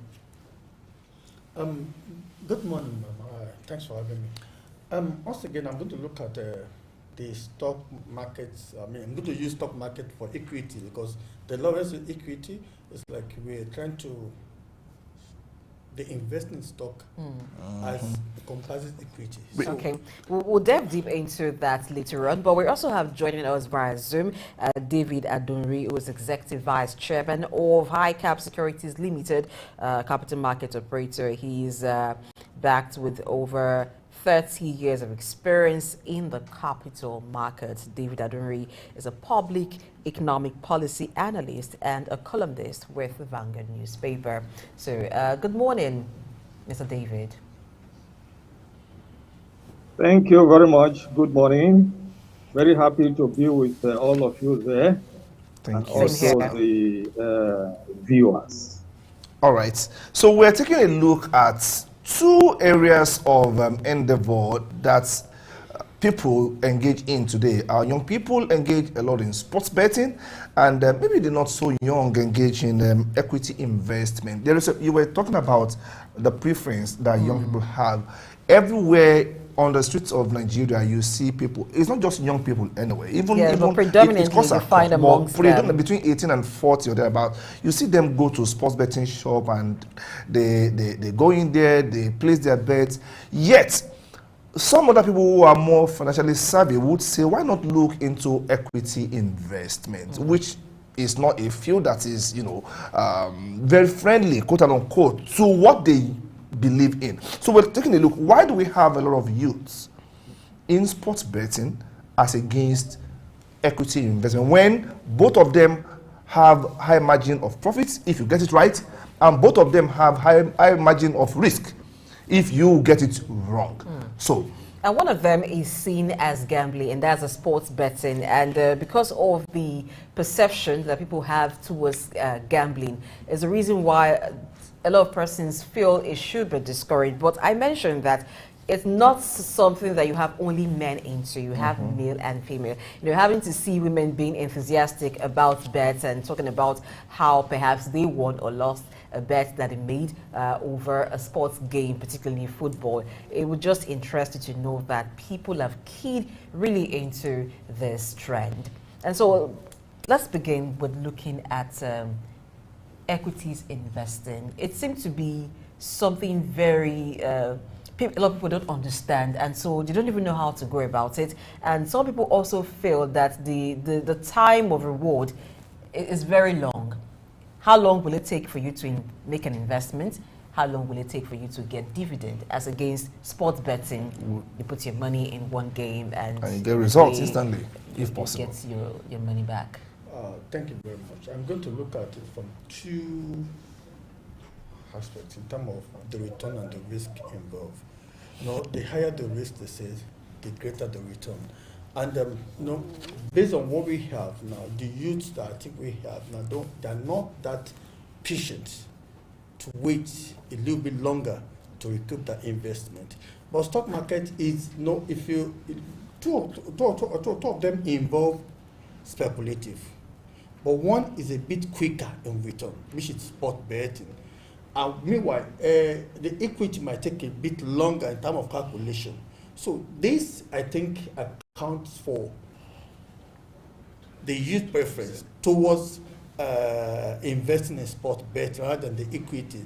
Equity, but one thing they should know that in calculating the risk, you need to understand that the risk involved in sport betting is very high.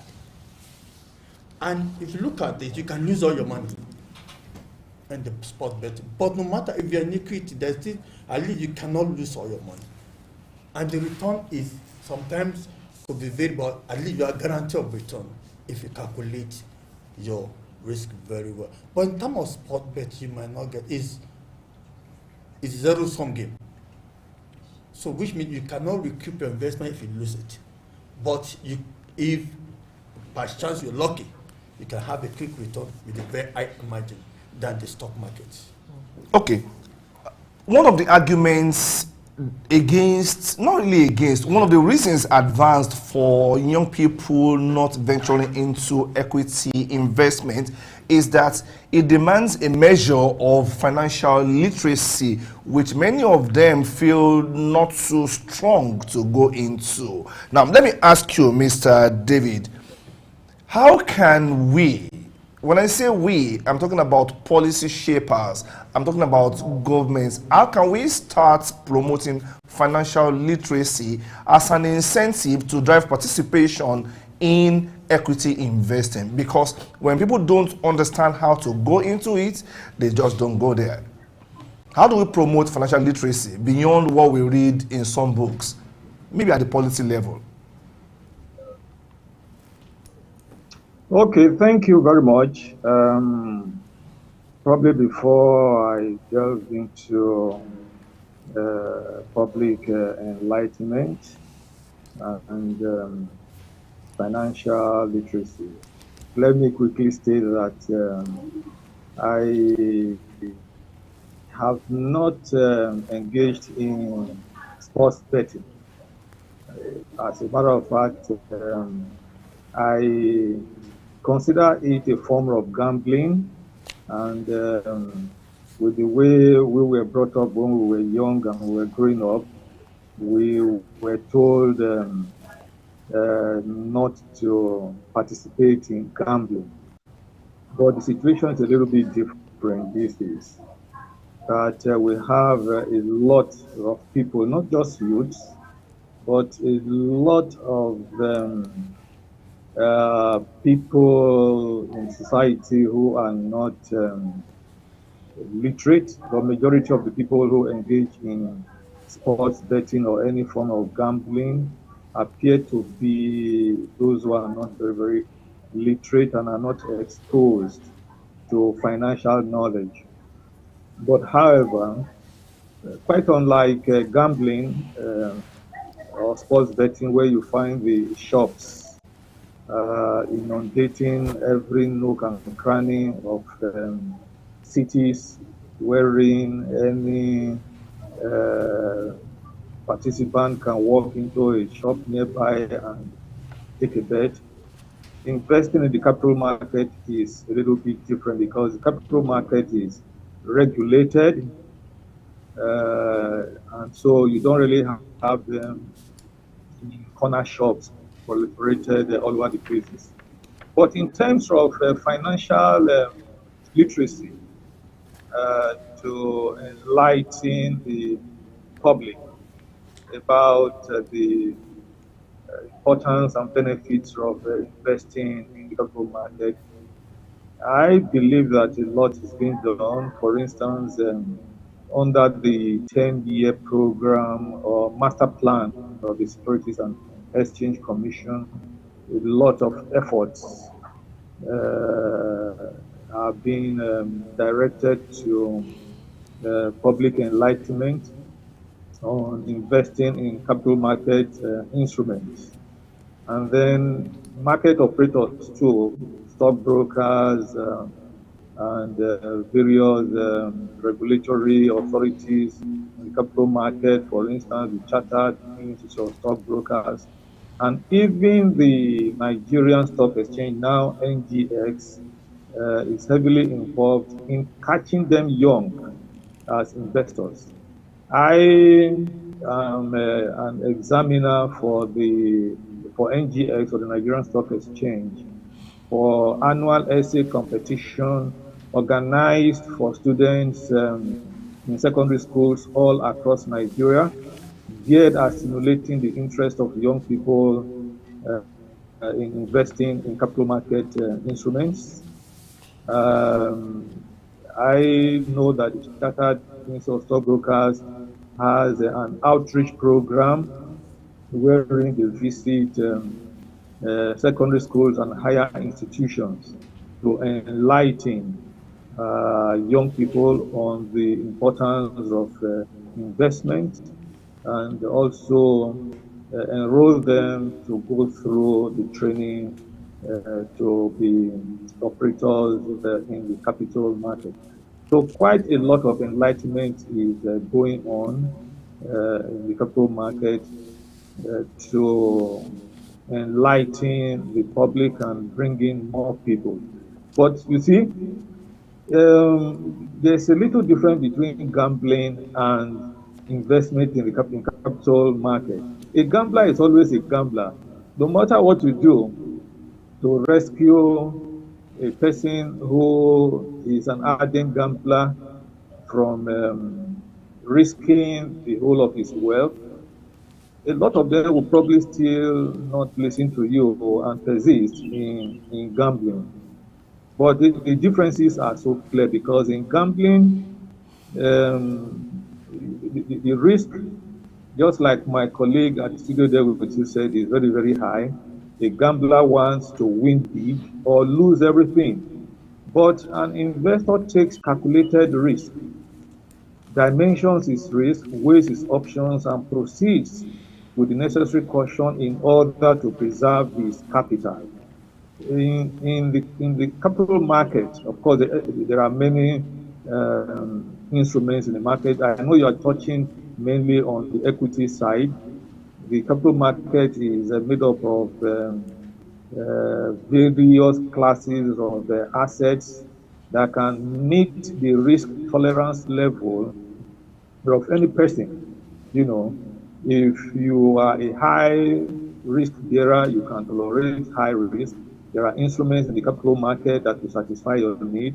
If you are a risk-averse investor or person, there are also instruments in the capital market that can meet your risk tolerance needs, you know.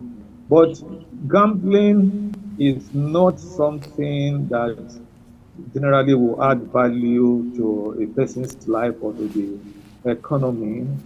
So that is why it is important, especially for young people, to gravitate towards acquiring the knowledge of investment and become active participants in the capital market. Because the earlier you start, the better it is for you due to the compounding nature of investment in the capital market. I'll give you an example.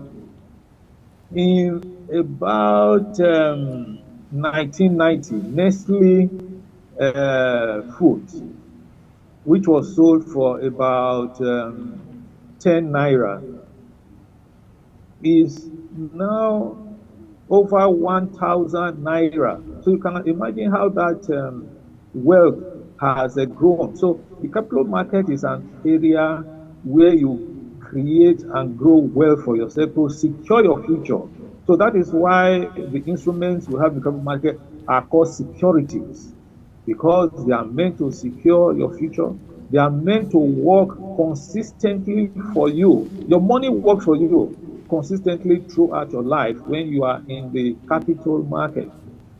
You know, so it's not just equities alone. We have debt instruments in the capital market. We have hybrid instruments called preference shares. Now the market has expanded into areas that we never thought of in the past, into derivatives with which you can even mitigate against losses, you know, in your portfolio of investment. Okay. So now, for the gamblers, there's nothing we can do, but we can only appeal to them to see the light and come to where their future can be secured. Thank you. All right, now in coming to the lights, let's look at the role of stockbrokers, which speaks about accessibility to trading in the equities market, compared to betting, where a lot of youths or a lot of people who bet can just do that through online platforms, or all they need to do is go to a betting center and then make their bets. Does this middleman, the stockbroker, have any impact on the dividend that comes to a person who has purchased equity? First of all, let me just is there a say percentage that is being paid? The dividends is being declared by the company, not by the stockbroker. Okay. The stockbroker only facilitates the movement in the shares. I mean, the selling and the buying of the shares, and probably let you know when the dividend will be declared by a company. It's not the stockbroker does not partake in the declaring of dividends of the company. Okay. That's about okay. So I asked that because there seems to be a misconception by some persons who feel because they need to engage the service of a stockbroker, it means that some percentage of their profit goes to the stockbroker. So they prefer to just do betting where if they make money, then they make some gains, and then it comes to them. There's some. It's not. There's a percentage by NGX. You know, when you sell, when you buy, you know, the stockbroker facilitates the selling and buying and selling of the shares. And there's a guarantee return to the stockbroker for the service being rendered. So it's not as if they're taken out of your dividends. That's normal. But what I'm saying here is that a stockbroker does not have say in amount of the dividend being declared and what's being owned to you, but they have a way of getting their own cut from the buying and the selling of the shares for you as an investor. Let's look at role models. You come to betting, you find that a lot of role models. Now, these role models do not have to be high-profile personalities. It could just be even a neighbor who lives next to the person who's betting. And by what they say, how much they've made from betting, there's an encouragement for others to come into the system. But we don't have so much of that in the equities markets, where people talk about their investments, and so by way of that encourage other persons to come into the fold. It just seems like a formal sector for persons who only, maybe because of their line of work, are into that sector. Why don't we have it as a common thing? Information is there in public domain to bring in others. David. Yeah, thank you very much.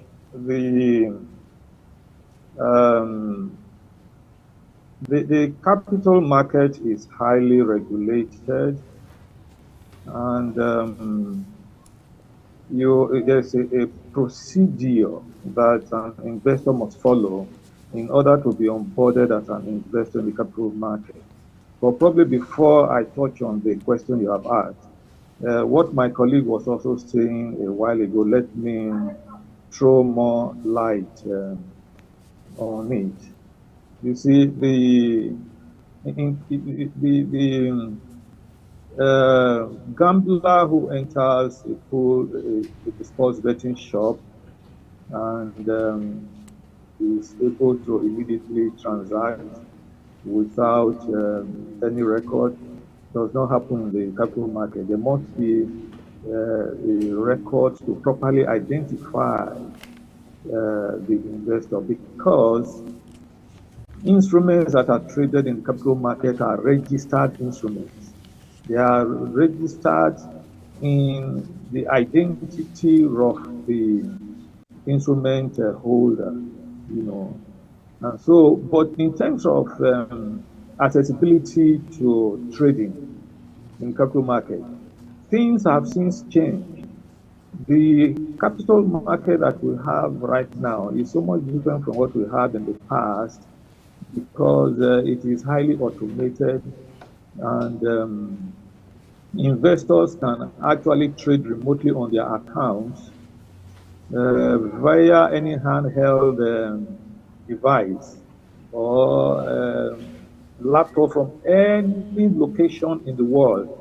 So in which case, you don't really, once you are onboarded in capital market, your account has been opened, you as an investor, you can now trade yourself.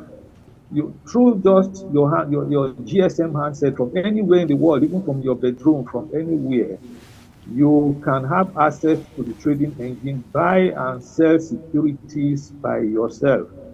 And also on the platforms, you will see a lot of market information that will guide you as to taking informed decisions.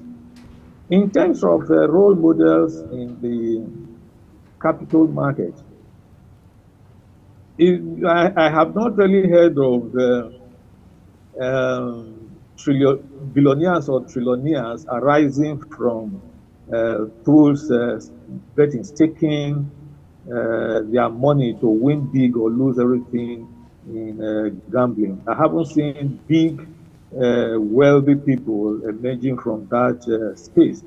But from the capital market space, if you read far and wide, you will see that at least in the past, the richest man in the world was Warren Buffett, who was a renowned investor. In fact, he's still a renowned capital market investor. And you can go down the line, you know, to see so many role models. If the capital market were not a fertile ground for the creation of wealth and enhancement of personal wealth, you will not see the richest man in Africa like Dangote or multi-billionaires like Femi Otedola, Jim Ovia, Tony Lumelu, and so on and so forth, that you are familiar with in the Nigerian business terrain, participating actively in the Nigerian capital market, where you can actually trace their wealth to, you know. So the only thing really is for the young people to take time out to interface with the operators in the capital market, especially stock. Now, you don't even, if you take Google is your friend, if you have interest in creating more wealth for yourself and securing your future, you can just go into Google and Google anything relating to the Nigerian capital market. You will be well enlightened. You can enter SEC website, you can enter NDX website, you can enter the website of so many stockbroking firms for enlightenment. So all you need to do is so simple. Just go to SEC website or NDX website, see the list of stockbrokers. Then you don't even need to go to their offices anymore.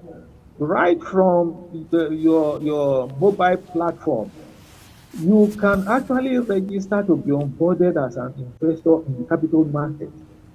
If for instance, you click into the website of a typical stockbroking firm, it will give you the forms to fill and the documents to submit so that you will be registered as a shareholder, you know. So you don't really need to, like for sports betting, where you go to the corner shop to stay and be participating physically on what the capital market has gone online. It's fully digitalized. Okay, sir.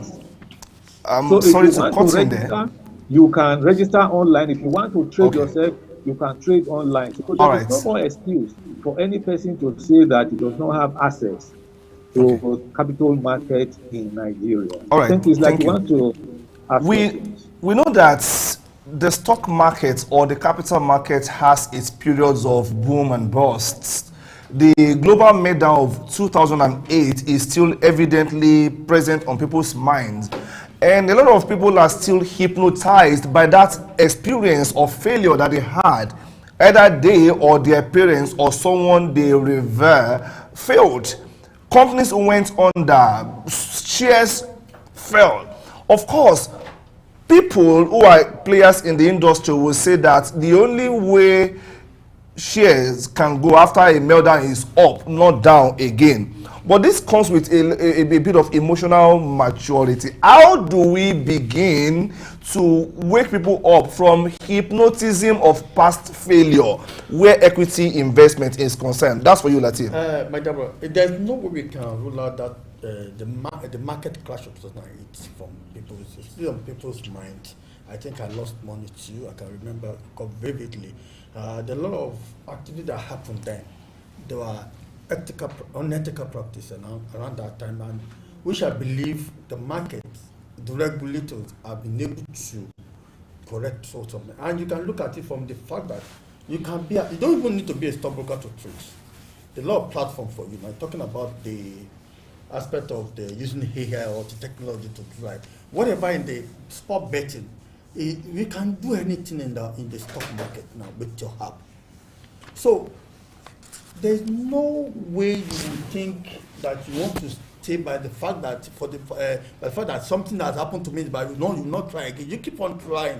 Betting is not the option. That's what I'm saying here, because betting you can lose. Even as then when there was market crash, your stock is still on, and it can still bring. You can see even as then people that, like for instance, let me put some bank.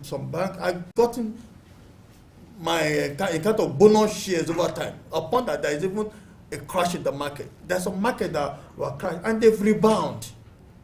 In case of sport betting, you can lose your money at will. It's a zero-sum game.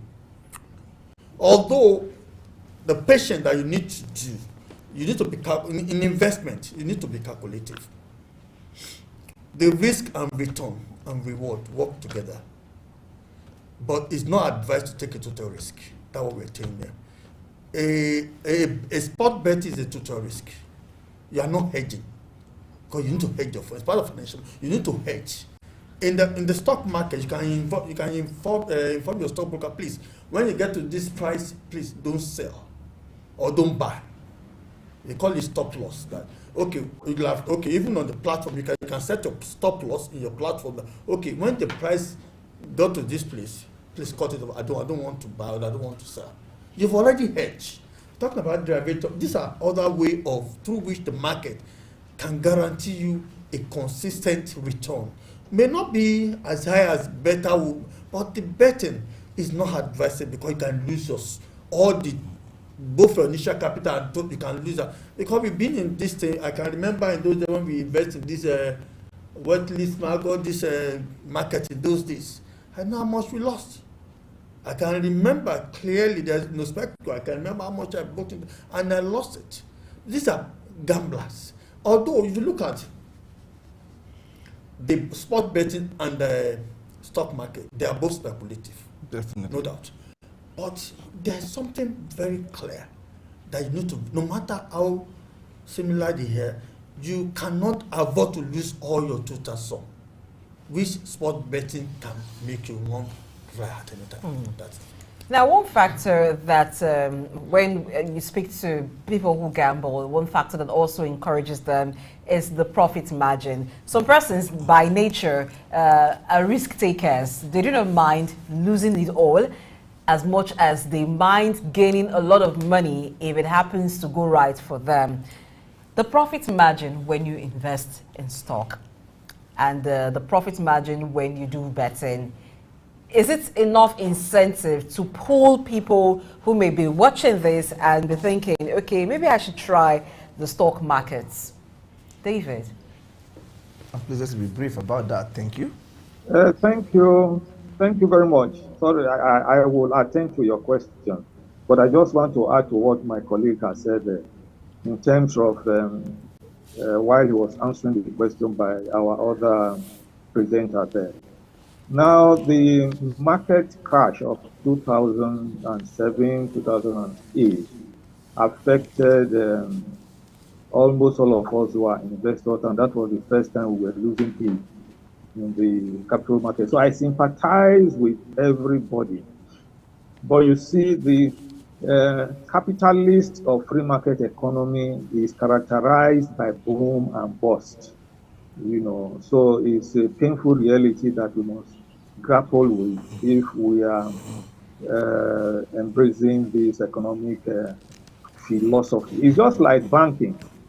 Do you know how many banks have failed in Nigeria and people lost their money, and yet people are still putting their money in banks?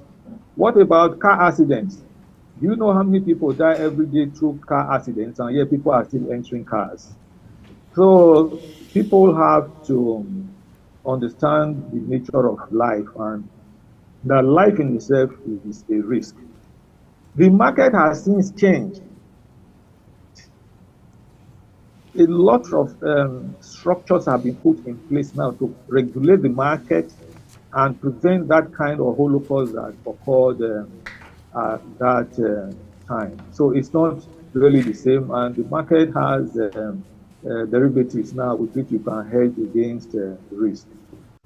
So coming to the kind of gains you make when you are a gambler, which I earlier said is that you either win big or you lose everything.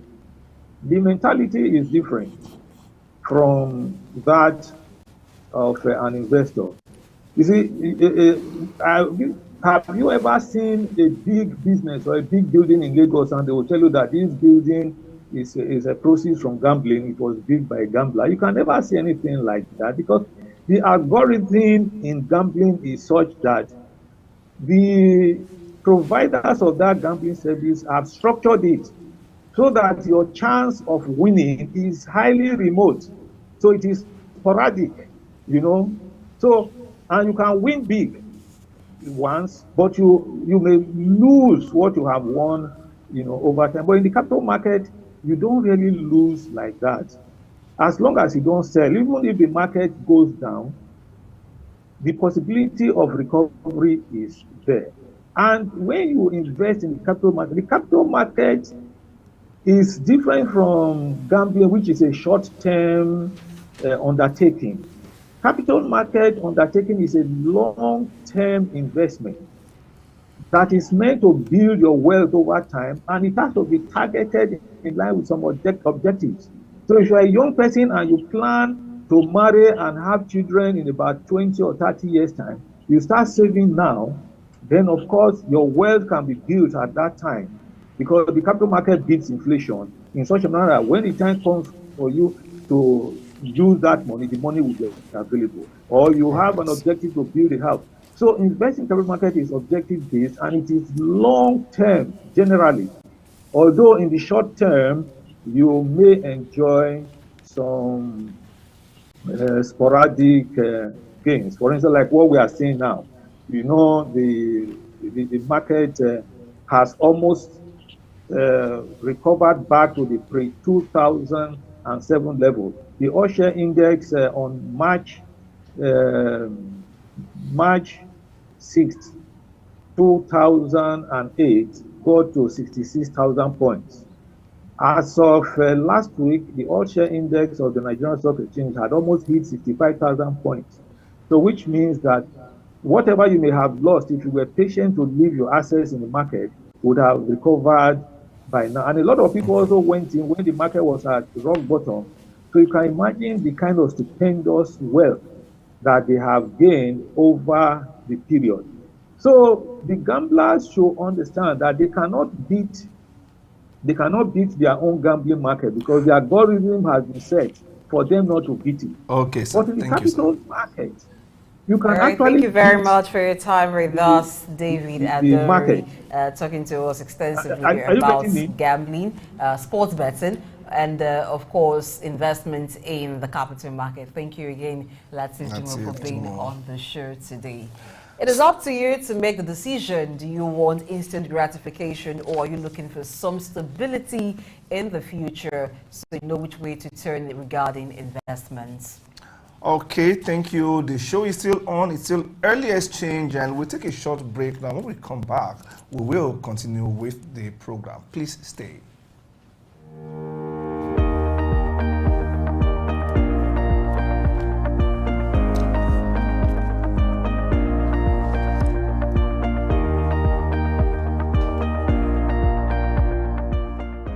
think that people of my age should not throw away the baby and the bathwater.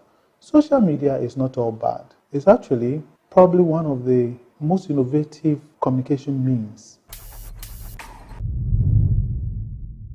I came to the realization to give this insight because a lot of my friends, people of my age, don't seem to be on any social media. They are not on Twitter, nor LinkedIn. And the best they will do is probably WhatsApp. And when you ask them, they say, oh, no, I don't do all those young people things. You people are on your social media. However, I think that there is a real risk,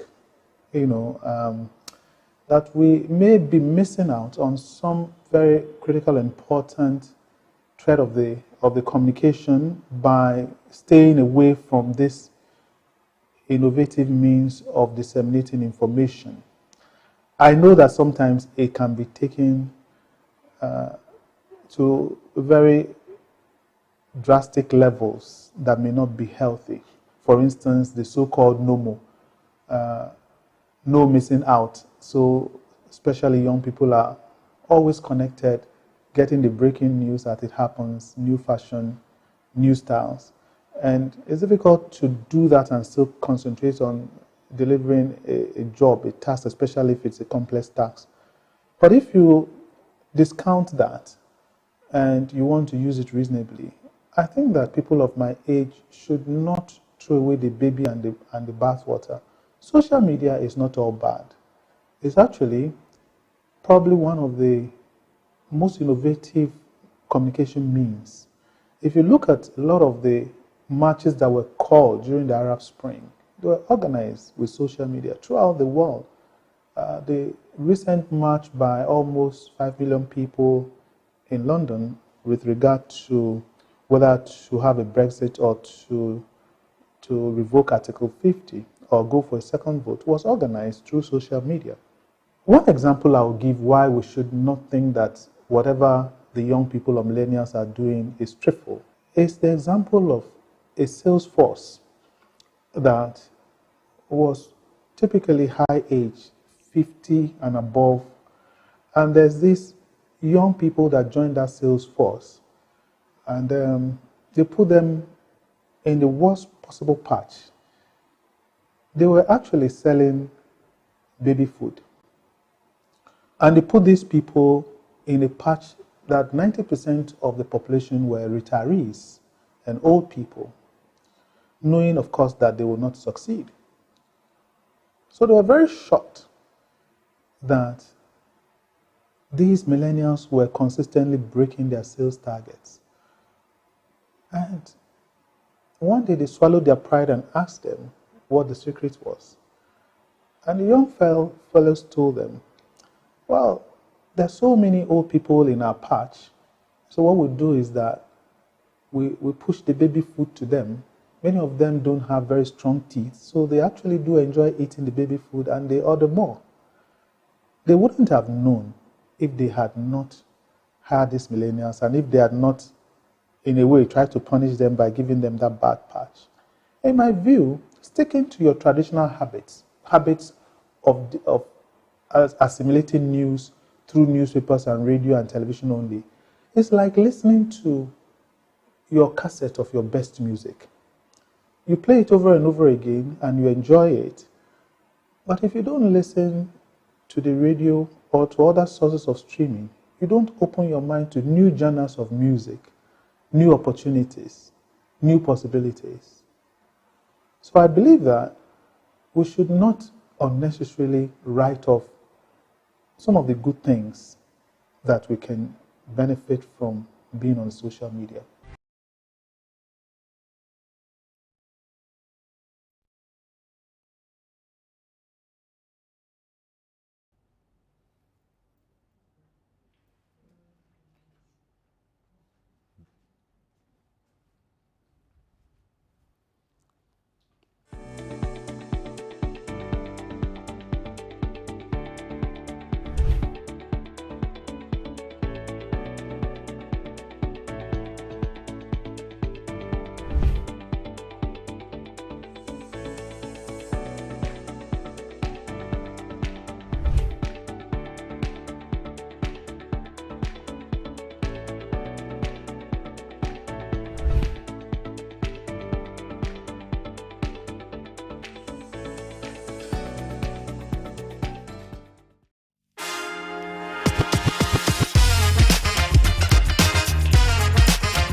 Welcome to another exciting Monday on Social Feeds, where we explore trending issues, viral posts, and online sensations bombarding the social media space. My name is Chilu Tautulu. And I'm Alex Oteri. How are you doing this morning, Luca? I'm all right. You look beautiful. Thank you. For the start of the week.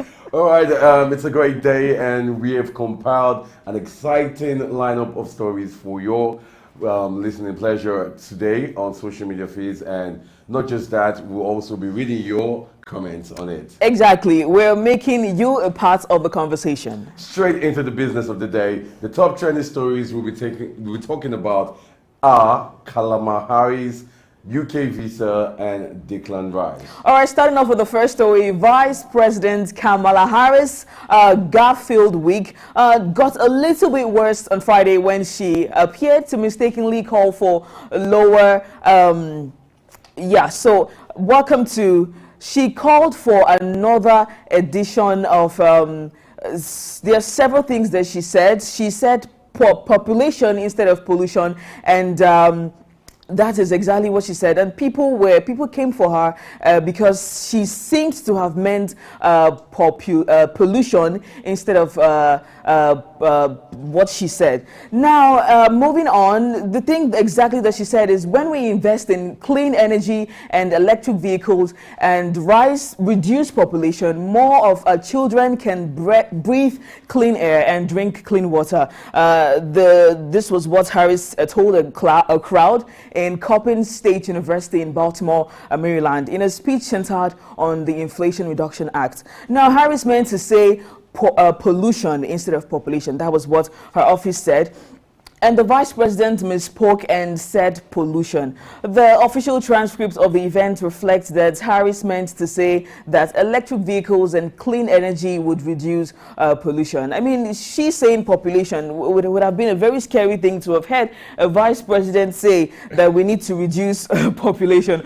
But do you think that it's all a big cover-up, or was it really a mistake? Let's see what you think in your comments. All right, in the comment section, Joe Fox says the White House is saying that she misspoke. The trouble with our vice president is that she has been misspeaking ever since she entered public life. So how are we to know what she really means and what is an accident? I mean, a lot of people are of the notion that she might actually be meaning government having plans to reduce population. That's actually scary. Well, if she really meant pollution, I think we should cut her some slack, because you know people in the public's office, they have too much scrutiny, and they're often criticized and for little mistakes. Sometimes we seem to forget that they're also humans. They're humans. Yeah. All right. So that's if she really meant. If she really meant pollution. That. All right. So let's move to the next tweet. We have Peaceful Piranha says she's not wrong. 8 billion people on the planet isn't good, considering we are still going to keep breeding. And that's a very serious issue, because we're talking about population all across the world and the continent at large, especially when you talk about Asia and Africa. Mm-hmm. We have quite an amount of population in this axis. So this is something that the government needs to check out on. Mohammed Al-Busali says, when we reduce the population of people, the percentage of inhaled oxygen in the air increases, and by default, the percentage of carbon dioxide decreases. As a result, sufficient oxygen will be available to individuals who have not been eliminated. Okay, so that's some sarcasm there. So what he's trying to say is that if this is actually true, that the government is working on reducing which we don't know. Which we don't know.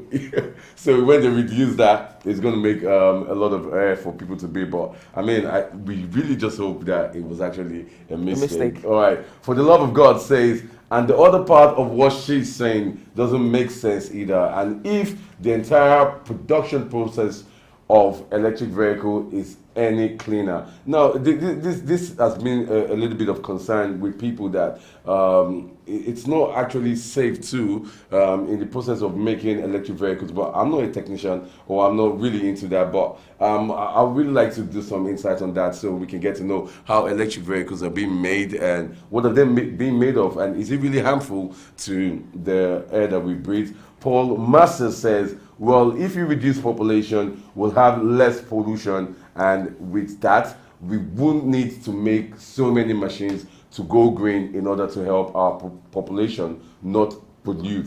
2-letter words, AI, artificial intelligence, 2 words, 2 plus 2 is 4, a good number just before 5. I think he's just trying to play with words there. Even though I really don't catch his message but there. But let's move to the next trend. Right, yeah, now to the second trend for the day. UK increases visa fees for foreign nationals.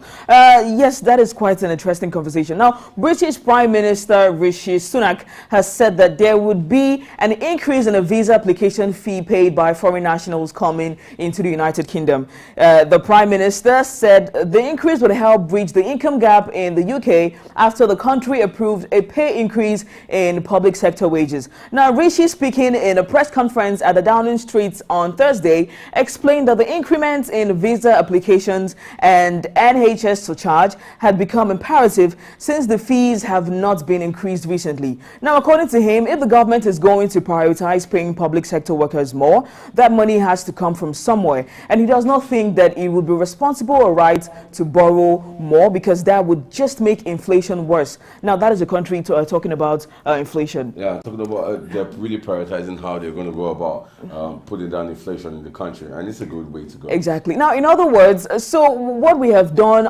first, we are going to increase the charges that we have for migrants who are coming to this country when they apply for visa, and indeed something called the Immigration Health Surcharge. That is the IHS, which is the levy that they pay to access the NHS. Now, all of those fees are going to come up, and that will raise over £1 billion. So across board, visa application fees are going to go up significantly. Now, the surcharge paid as part of a visa application, he said, will go up to £1,035, while the cost of working and visit visas will go up by 15%. Now, still on this, the cost of study visas, certificates of sponsorship, wide entry clearance, leave to remain and priority visas and others will rise by at least 20%. So yes, that is the situation of things now. Nigerians that are planning to Jackpot. Take notes, it's now become more expensive. Now let's head on to read your thoughts on this. All right, so Kanu Levy says, like, who cares about the UK visa? I better live in my village bush than live with people who has done us so much harm. This is a serious accusation. Although history has it that there have been some sort of backlash from the past. I don't think you have to be bringing it right now into this. Minus everything, minus the history and everything. Yeah. Don't you think it's better for because we are taking our manpower to other countries, as opposed to putting that manpower here and making Nigeria great? You're absolutely right. This is something that Nigerians will have to reconsider along the line. I mean, at some point we get to realize that we're actually booming their economy, not us. So Usman Jimeta says, let's focus on how we can make Nigeria greater rather than complaining about other nations' new policy. It is their country. We don't need your permission or opinion. Exactly. That really makes sense. That was the point I was trying to make. We should we should focus on making Nigeria better, because these people that are jackpot in, these people that are leaving, these people that are leaving, they are going to get more pay. Exactly. So let us make it be that we would get more pay in this country as opposed to getting it out there. We have to still emphasize on the fact that people look at it that over there you do less work and you get more pay. Over here you do more work and you get less pay. So I think it just depends on how we can, as a country, build ourselves to know that we should value ourselves and make it really very conducive for workers right here in Nigeria. But let's get Ogbonna Chidebube tweets, and he says, look at the amounts they generate from immigrants. When a country is good, there are easy ways to generate revenues other than taxing our citizens. People will still pay, and that's a fact. Well, it's a fact. People will want to come to where it's good and have a better life. Exactly. Francis Ininasi Anab says, that isn't fair on immigrants. They work harder, pay higher taxes, and yet they are not entitled to public funds. They are not staying in the UK free of charge. They pay for everything, including housing, health, taxes, and education. Why put this burden on them? Wow, that's a concerned immigrants, if I could say. Hawkshaw says, good move, build yourself to be more attractive and generate revenue for those coming to plug in. Prioritize your citizens in designing your policies, and that is what Nigeria should also key into, because in the country right here, you see a lot of people roaming down the streets of Nigeria, and they're actually foreigners, but what are we doing? I mean, imagine Nigeria being, half as good as Dubai or probably UK, and we increase our visa application fees, and that would be a good way to generate revenue. These are the conversations that we're supposed to be having at this point, because these are really, really important conversations. But let's move to the next trend for the day. All right, wrapping up on a lighter note. Arsenal used Odumodu Black's song to announce Declan Rice signing. Just saying that it gave me butterflies in my belly. Well, yes. I'm really proud of what our musicians are doing right there in the global face, putting our footprint over there, and it's a great one. Yes. So the Ghana signed the England international from West Ham for a club record fee of £105 million. Now, announcing his arrival via Twitter, Arsenal shared a video of the 24-year-old displaying his football skills with Odumodu Black's song "Declan Rice" playing in the background, with the caption "A new chapter begins." When I saw that video yesterday, I saw it yesterday, and it really made me happy. I can't help but think that it all just worked out for good for Declan Rice. It did for both of them. Exactly. At the time the song came out, it actually boosted Declan Rice's ego, should I say ego, or alter ego, whatever, or his chi in him, and he just became this amazing person, and a lot of people are just buying into his profession as a footballer. And that's a great one for both of them. Exactly. Now, Odumodu Black shared the tweet expressing pride. The Abuja-based rapper thanked Arsenal fans who consistently asked the club to use the song in Declan Rice's announcement video, and it came to pass. We hope that both of them excel in their careers, and yes, let's read your comments. I can't wait to get there. Listening from the first says, Declan Rice to Arsenal announcement video has put Odumodu Black stocks through the roof. I mean, the guys in the stock markets will definitely understand that. Proves that when it's your time, there's nothing that can stop your shine. How everything has aligned perfectly for both Rice and Odumodu since the song release has confirmed that. And what do you have to say about that? Well, definitely, that has. I heard that his views and his clicks on Spotify has increased. Talk about his streams all around the platforms has increased since the song released, and also Declan Rice moving to Arsenal. Exactly. Well, let's get Malik. Malik says, Arsenal using Odumodu's song as Declan Rice announcement is the best announcement video I've ever seen. I mean, you said you had good glump earlier, but he thinks it's the best ever, and that's a good one. Daniel Rega, Nigerian sensation Twitter user, said Arsenal shouldn't have used Odumodu's song to announce their player. The song references Declan Rice, but it also has negative connotations because the lyrics promote violence behavior. The club should have made a simple announcement or use a song with positive message instead. No offense. Now, I want us to dissect these tweets. Well, I beg to differ, because in as much as the song has negative connotations, when you think about it, which song doesn't? Yeah, but this particular song was modified to suit what they wanted to use it to do.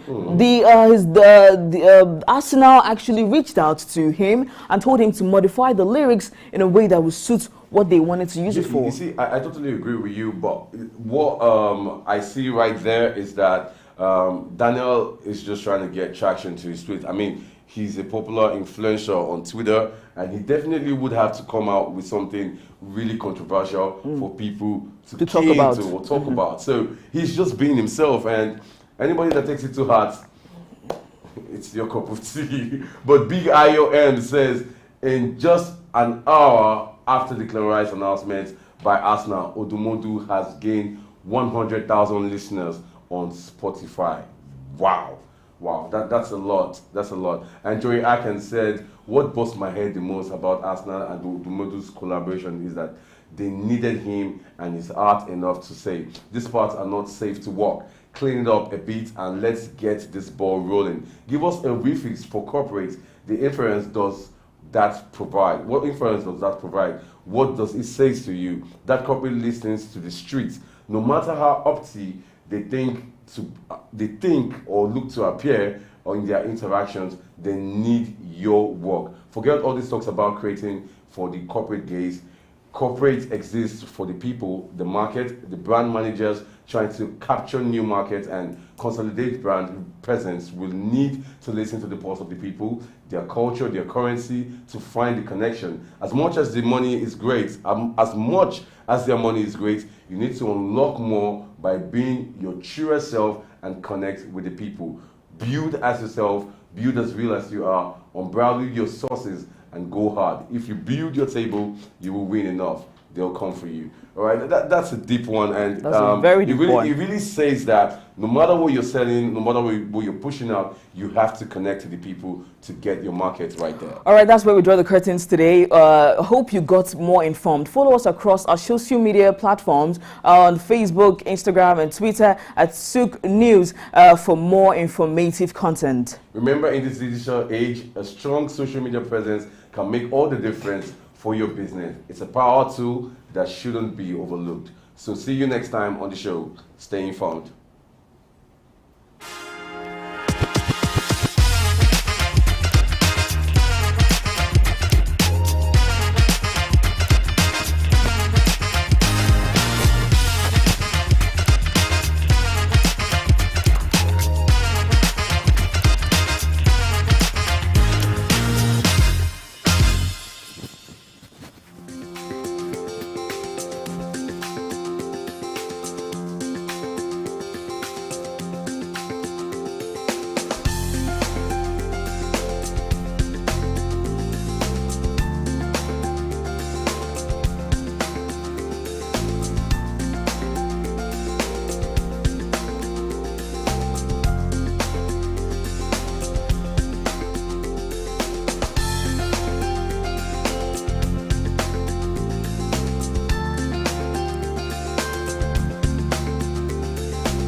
November 10 is the kickoff date for the maiden edition of Igbo Fashion Week, but preparation is in top gear as the organizers, Femi Wash Limited, launched the model car in Lagos.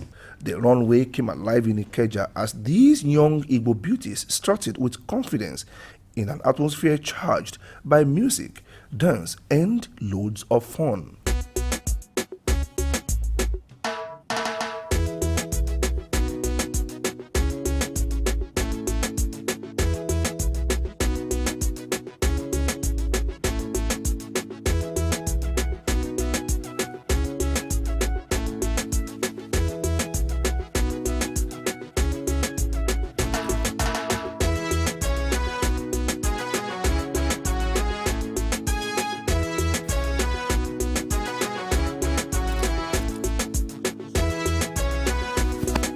This is the brainchild of a man passionate about promoting Igbo culture and fashion, flanked by a team of professionals with a deep understanding of the translation of local excellence into global relevance. Well, the idea is to add value.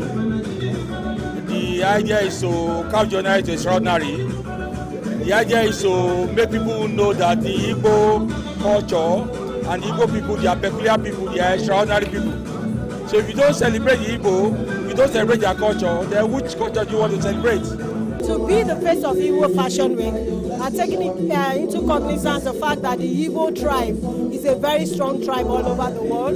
We need a strong personality. We need someone who can stand. The Igbo people are very, very bold people. So we need a face who is equally bold, intelligent, smart, of course beautiful, and has vast knowledge of the Igbo tribe. The Igbo culture has come of age, and the organizers say it is time to give it the pride of place it deserves, using it to drive conversations around inter-ethnic unity, sustainable fashion, and entrepreneurial exploits. Ayo Jimmy, Souk News.